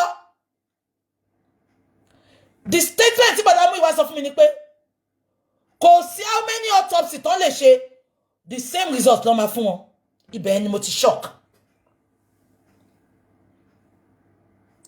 ibẹ̀ ni mo ti shock pé báwo lẹ ṣe mọ̀ nǹkan tí mo ṣe ń bèrè ni pé ṣé bọ̀dá Muyiwa mọ̀ nípa plan yẹn èèyàn kan pè mí pé dáwókú nation ti ní kó máa dáwó mo dẹ̀ sọ fún wọn mo ní dáwókú nation ti ní kó máa dáwó pọ́n fẹ́ ṣe mí ó ní wọ́n kàn ń waste owó wọn ni ó ní wọn ò bá lọ ṣe mí ní gbagba the same result ló máa bá ń bẹ̀ ibi tí mo ti ń wà confused ni pé ṣe rí nǹkan méjì tí bọ̀dá Muyiwa sọ yẹn gangan òun ló wá fún mi ní deep insight tí mo wá wò pé something is wrong somewhere why will he give me such answer mo wá ní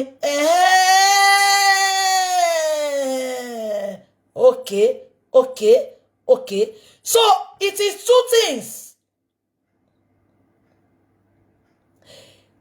ṣé wọ́n ẹ̀rí pé ìgbà tí mo bọ́ta mi sọ̀rọ̀ tán mo ní mo fẹ́ ibi tó ti lọ ṣe kinní yẹn tó bá sọ pé wọ́n gbé nǹkan kan lọ síbẹ̀ wọ́n manipulate ẹ̀ gbàgbé ẹ̀ tó bá dẹ̀ sọ pé wọ́n gbé nǹkan kan lọ nǹkan méjì ni wọ́n ní olórí burúkú ènìyàn ṣòro òdúmọ́sù ó sọ lánàá pé wọn ò gbowó níbi tó gbé nǹkan lọ ó ní wọn ò gbowó tí wọn ò bá gbowó á jẹ́ pé packages tó gbé lọ síbẹ̀ ó ti wà damage wọn ò dẹ̀ ṣe nǹkan kan wọ́n dẹ̀ dá padà fún wọn so láàárín wọn wọ́n manipulate results fún wa because tẹ́ bá ẹ jẹ́ kí n pè yàn kan àṣé gbogbo nǹkan tí pathologist lọ mú lára Mohbad kò tí ẹ ṣe nǹkan tó jẹ́ kán lò nìyẹn eyín àti egungun ló jẹ́ kán lò fún nǹkan tó ń wá yẹn pathologist dẹ̀ lọ mú tissue tó dẹ̀ mọ̀ pé tissue ò lè ṣiṣẹ́ ẹni tó ń ṣiṣẹ́ ní pathologist department tó ti ṣàwọn ṣe rí máa pè wọ́n sí wọ́n á enlighten wa.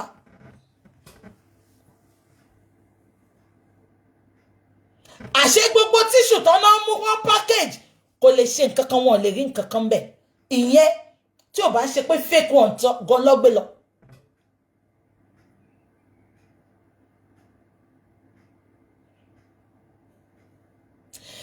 now wọ́n ẹ máa gbọ́ ibi tí èmi máa ń think mo máa ń ronú gan wọ́n ní olórí burúkú òdùmọ̀sù sọ lánàá pé ìtorí àwọn ọmọ ẹni yẹn ipe pathologist mọ̀ wọn níbẹ̀ yẹn ni wọ́n ṣe gbowó lọ́wọ́ ẹ̀ ṣètìrí pàrọ̀ tí ń jọra wọn pathologist mọ̀ wọn níbẹ̀ yẹn lọ ṣe gbowó lọ́wọ́ ẹ̀ ṣètìrí pàrọ̀ tí ń jọra wọn.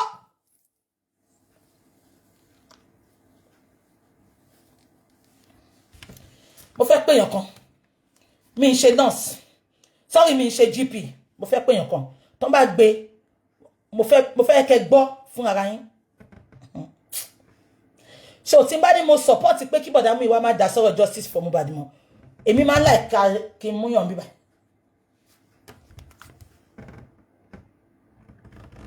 Ó fẹ́ pè yàn kan. Hello ma. Hello, PJ. Ṣé ọ́fíìsì lẹ ti ń wò mí yẹn? Auntie, good morning ma. Good morning ma. I'm on live, please ma. Can you give us 5 minutes, please? 5 minutes, okay. I want to ask you, Mofe, you are on live, ma. I'm streaming on all my pages. Okay. Yeah. Okay. Please, ma, I want to ask you some questions, which I asked you yesterday, but I want you to come and please come and explain to us. Yeah. I'll try with my best of knowledge, whatever I can do to support you, no problems. Okay, ma. Go ahead. The pathologist that went to get Mohbad's tissue for autopsy and pathology and everything, they came back and tell us it was inconclusive. Number one.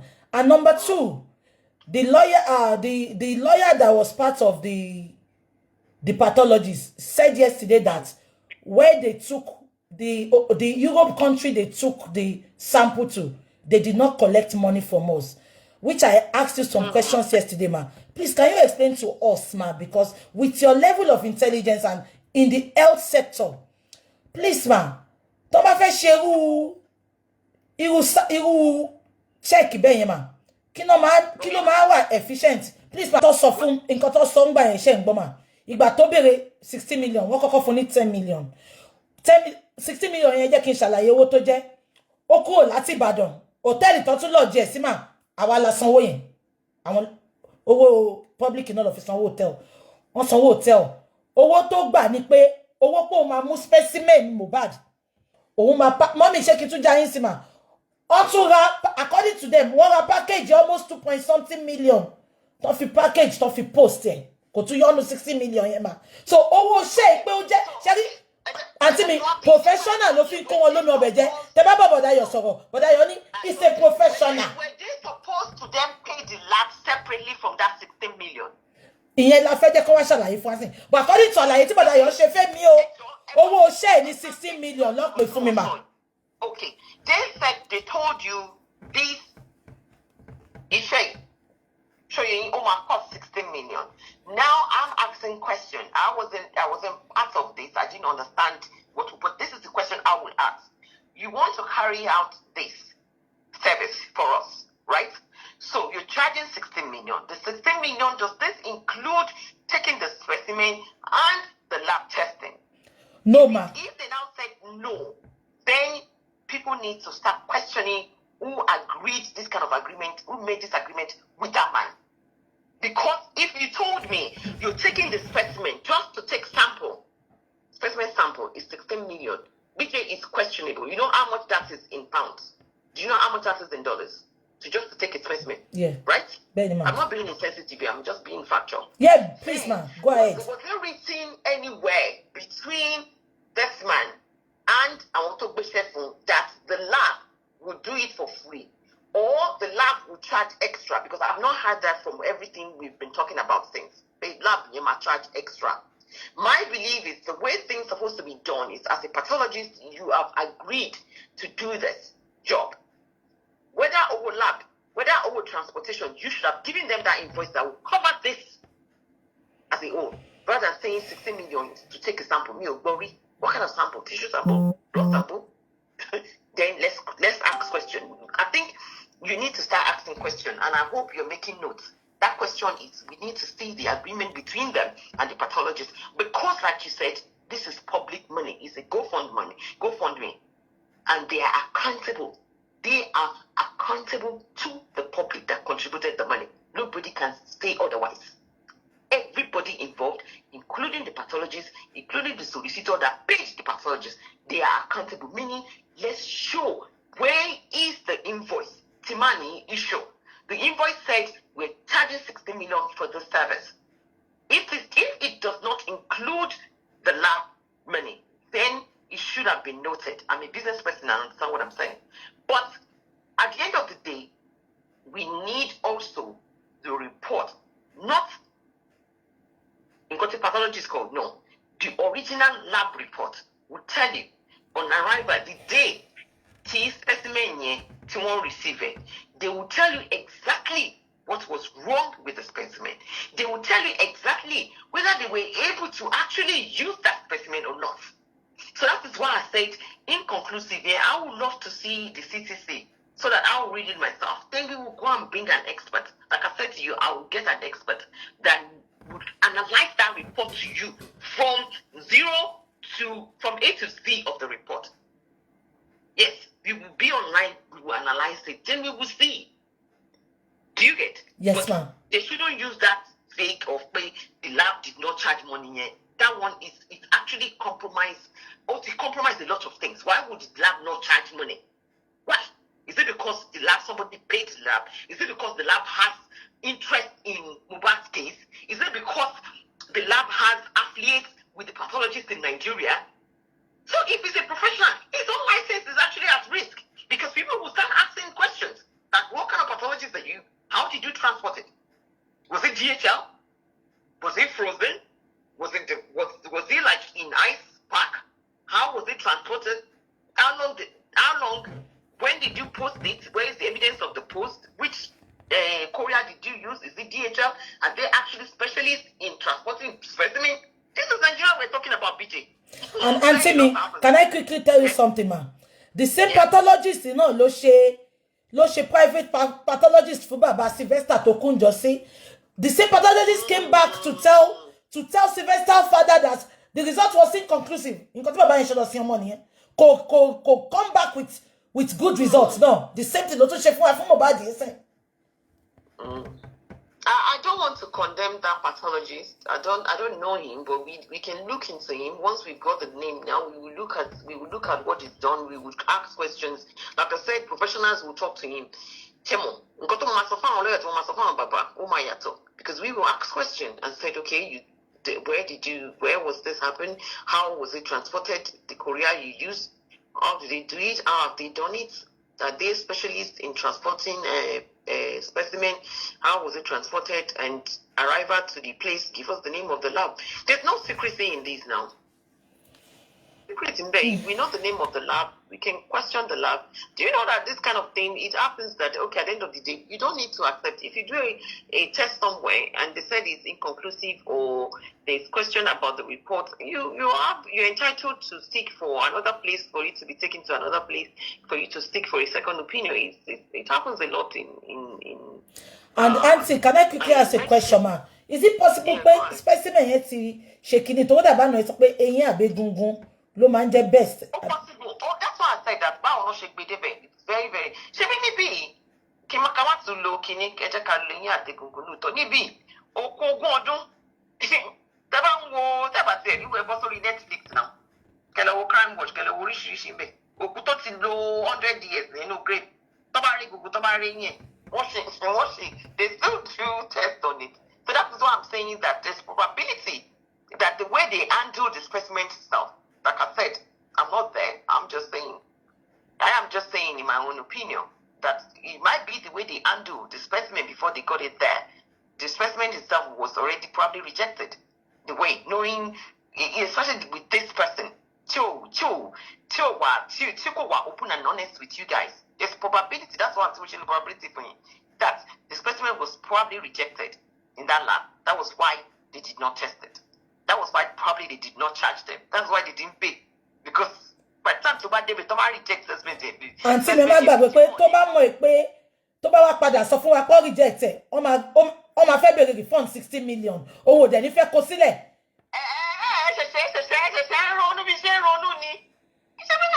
It should be Nigeria, Lele. This is Nigeria, but that is why I say that, Shemo, I want to one new team. You cannot. I'm not blaming anybody. Please don't get me wrong. But when you want to deal with people like that, but pathologist, vulnerability and what team, Baba. If you at the end of the day, you must have a doctor. You must have somebody don't need knowledge to deal with this person from day one. Exactly. So the question would have been asked. Auntie me, he should not be chef. Auntie me, one be chef. On wa sick back. Wọ́n ní tó go jẹ́ professional. Wọ́n náà wọ́n fẹ́ disturb ẹ̀. Kó bá lè pa wọ́n disturb ẹ̀. Àwọn pọ̀kù nọ́ọ̀sì sínú ẹ̀. Okay, lawyer no represent, but I understand.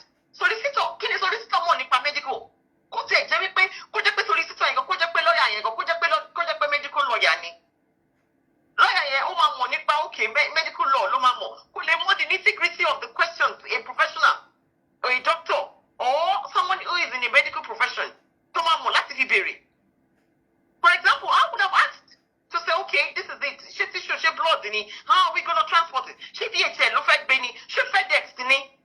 Are they aware of what we put in the pack? There's certain ways you will handle such things now. Or are we actually going to fly? I would expect that pathologist to have been in the plane himself to fly with that specimen. Presided it. And actually, yes, go fly. It happens a lot with that specimen. Go and preserve. Go there declare to airline that this is what I'm doing. He's saying it now. This is what he does. And it's really sad. Really sad that Emo, what I was saying, but at the end of the day, if things are not done properly, this is what you will get. If things, honestly, I'm sorry to say, if things are not done properly, you will get this. And it's just a shame that, if that's one in Nigeria, that's what a lot of common sharing anymore. That specimen can actually be only changed within that table. How do they want to change it? I guess. That's because by specimen. So I have to go to the airport of FCC, plane of FCC. Things. How at my exchange and before you get there. And the lab, the lab, they reject it.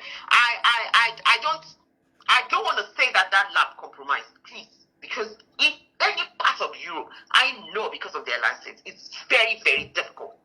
It must be very difficult for that lab to compromise and to change results. It's very difficult because they know that license will go down the drain for it. Talk about Nigeria now, say yes. So two things could have happened. They would have probably received a contaminated specimen, so therefore they couldn't use it, or they received the specimen, they could not use it because one thing or the other has happened to it, or they received a total different specimen. Who knows? So, but the original report of that lab is very important. If anybody wants to clamor for anything, it's to clamor for not the report. The pathologist be what's the court. That is not going to tell us anything. We don't want that. We want the original report with the name. Then we can verify that this lab that you issued this report, because the date will be there, the time will be there. We can verify to say, was this issued? Once they said yes, the lab report was issued by themselves, then we start analyzing it. We bring experts. This is the UK. We bring experts. Everybody. Jack of all trades. You might be a doctor, but at the end of the day, you're not a pathologist. You're not the one that is going to work in the lab. We bring experts that will analyze that report from A to Z. Then we will see. Once we're able to confirm that that report was to confirm that the lab within the Europe actually issued it. That is it. Then we can actually confirm, no, so the reason, if they paid or not. I'm just not comfortable with the fact that one Shefa will not pay. Anything free, BJ, you have to question. When someone says to you, I'm doing a service for you free of charge, start questioning it. Why are you doing it for me? What is your interest? Why do you want to do it for me for free? You're a lab. Yes, it's high stake, it's a very high stake a case that should have been handled very professional and with care. Every bit, we should have asked questions from the one about every process. Oh, bere question ma, because mo you sọ fún wọn. Mo ní why tá ṣe bere questions. Wọ́n ní mi go ba gba receipt gan aunty. Ton ba gba we sha. But wọ́n bere question. Wọ́n nígbà tó ti jẹ́ professional. Báwo la wọ́n ṣe ma talk pinpin. Àwọn believe in him. No. Ẹgbẹ́sẹ̀ fún ni now. Of course, it is our money. Mo sọ lánàá. Mo pay any, so I have to support the investigation. Oh, what? You pay someone to provide a service and you're saying you cannot ask questions. If you don't know, I'm very sure there's somebody within your team that has medical knowledge now that could have handled the man, that would have been to supervise the man, or that would have been to be part of it. So in your college, one person cannot be doing anything. You want to be a lawyer, we're not a doctor, we're not a no, but it doesn't work. So vulnerability, we have to talk about chef from Como. Check it. So I'm not saying better chef for no fraud. I'm not saying, but the man, the pathologist himself, Nigeria, it's very easy now. He himself, he knows that his license, the only license to be practiced now. Somebody need drag it, somebody need a question that okay, we will not share the money, we will not share the money. No, share same lab, don't know in Europe, no lo sheni. Share same lab, don't know in Europe, you shop no share the money funny. Shop any. How can you be saying baby mental survey that there's supposed to lawyer tó ń jọ ń ṣiṣẹ́ ló sọ, lawyer tó jọ ń ṣiṣẹ́, lawyer tó introduce ẹ̀ sí wọn. ló sọ bẹ́ẹ̀ ó lọ́fẹ̀ẹ́ lọ ṣe and àǹtí mi ṣe rí ìyá Mohbad dẹ̀ ti sọ kí result yìí tó jáde ó ní wọn lè rí nǹkan kan she said it ìyá Mohbad said it ó ní wọn lè rí nǹkan kan. Power could have probably changed, and that's what I said to you, that we need to be a very deep critical. And àǹtí mi ṣe kí n tún ṣọ́ọ̀kì yín Sani wá sọ kíní kan ní last inquest ìgbà tó interview ẹ̀ ó ní tabari lè fẹ́ justice ó ní don't look at the body of Mohbad ó ní everybody in that house ní káwọn èèyàn focus lé lórí kí ló mì nìyẹn á ti ní nǹkan tí bàbá yẹn gan náà rí. Because you see, because that kind of lawyer, so they stand, what's the more system to one on the ground in Nigeria? That is why I said to you, a lot of things could have happened to that specimen. Trust me, BJ, when I said to you, a lot. Because the specimen play a key role in the report you're going to get. The specimen called low 100 years can still be done, I'm telling you. But in the case of Nigeria, a lot could have happened.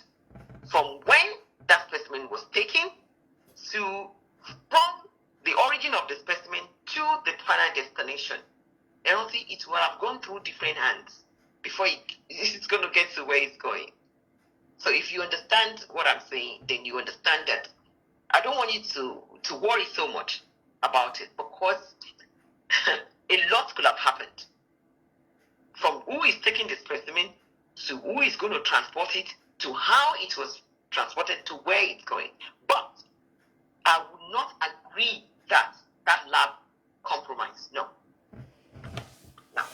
nothing new. A lot could have happened to that specimen before. So she did the lab. Sherry lab, you keep putting the point out there. You need the name of the lab. They have to disclose it. If they don't disclose it, the original report, for the fact that public money, right? Because it's any problem, but I want to manage justice for Mohbad. Everybody is fighting everybody war for. They're not focusing on the main issue. Public money, let me shaking it. Then we public have the right to demand for the original report. Why are we then? Why? What is all this about? No, now, and we are not focused. Someone that you paid to do a service, you came out, you asked people to contribute money. Everybody contributed money. We now put that money and we gave it to somebody and said, she said in Fowa. Then we're questioning the report. Then in Yegbewa, don't you think our focus should be on this pathologist and say, where did you take it to? How did you do it? When did you do it? Where is the original report? What is the name? And we have the lies legally to do so. So, what is the point of not focusing on the main issue to get the answer that we needed? Right? Let us focus. I'm reading. Let us focus. We have to focus. And the focus is, if the question is there.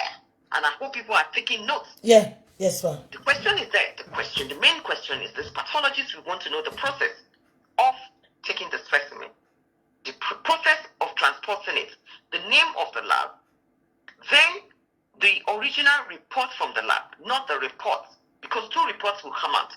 Not my issue reports from pathologists. In pathologists, our co-report is it. Lab issue reports. She was a poor share be offended or she got one report.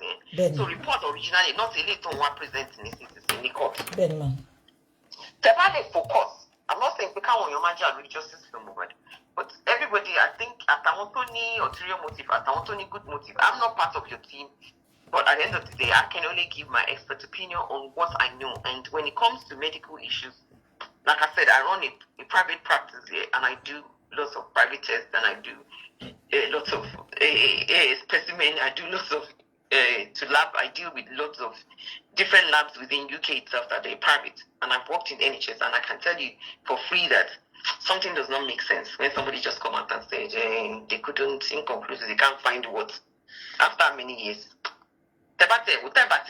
Medical person crime scene. Hello, got on shame bena. One digo, kuja, the one bija, the one your pun, one you any one you lay, one your tone. What is offering? Again, they must come back and tell you.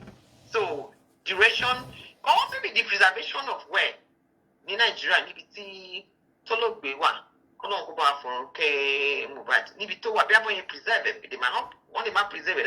Once they use different kind of chemical that will actually damage, but there are still things that can still be used to verify it. On le egungun. Of course, no. Of course, no. Of course, that's correct. So that is not a good excuse to say that certain things might on in theory, but at the end of the day. But imagine I go too deep into that because that will become very insensitive to the dead body. So we still have to respect all that. But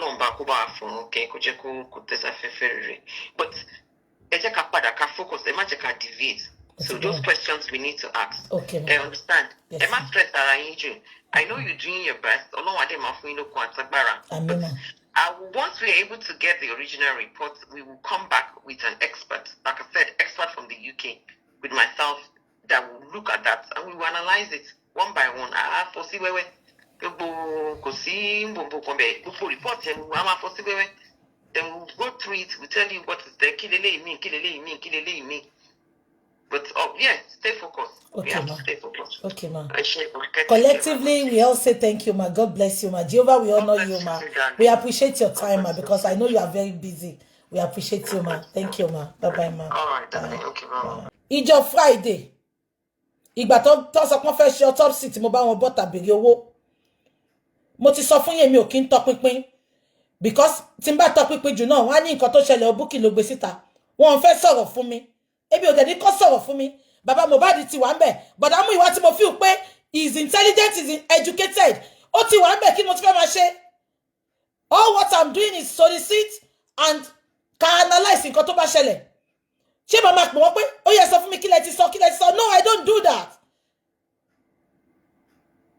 Tí nǹkan bá ti ṣẹlẹ̀ ni máa ṣẹ̀ṣẹ̀ ń wò pé báwo ló ṣe ṣẹlẹ̀. Ìmí gan discernment ni. Ìmí gan mo kàn lọ ọgbọ́n orí mi láti fi put two and two together ni. They told me pé ẹni yìí ṣe báyìí, ẹni yìí ló ṣe báyìí. Wọ́n tètè sorúkọ fún mi gan. Wọ́n sorúkọ ẹni yẹn fún mi. Wọ́n kàn sọ pé òun ló ṣe iṣẹ́ Sylvester. Iṣẹ́ Sylvester tó dẹ̀ ṣe gan. Ìgbà tí kíní yẹn ti ń pẹ́ jù tí mo sọ pé ẹ ṣe pé ní professional lọ ní professional pé òun ló ṣiṣẹ́ Sylvester. Mo dẹ̀ rántí pé Sylvester Orobodi tó ṣe náà ó padà wá sọ pé inconclusive ni. Tèmi bá ti mọ gbogbo ilé ìbá ti sọ pé ẹ bá má lò mí mọ̀. And I can't question. Tí bàbá ò bá ti lè question tí bọ̀dá Muyiwa tó wà ńbẹ̀. Ìjọ Friday mo bi bọ̀dá Muyiwa. Mo ní báwo lẹ ṣe máa gbéṣẹ́ fún yàn? Ṣé ẹ follow up ni? Wọ́n nígbà tó jẹ́ professional àwọn ò fẹ́ tọpinpin. Mo ní what the f? Tí gbogbo yín dẹ̀ gbọ́ tí mo wá sọ́ńtà. Mo ní máa gbéṣẹ́ fún lawyer counsel mi ní tọpinpin. Tó bá mess up ńkọ́. Ẹ dìgbà tẹ́ ti gbéṣẹ́ fún ẹ relax. Bó ṣe relax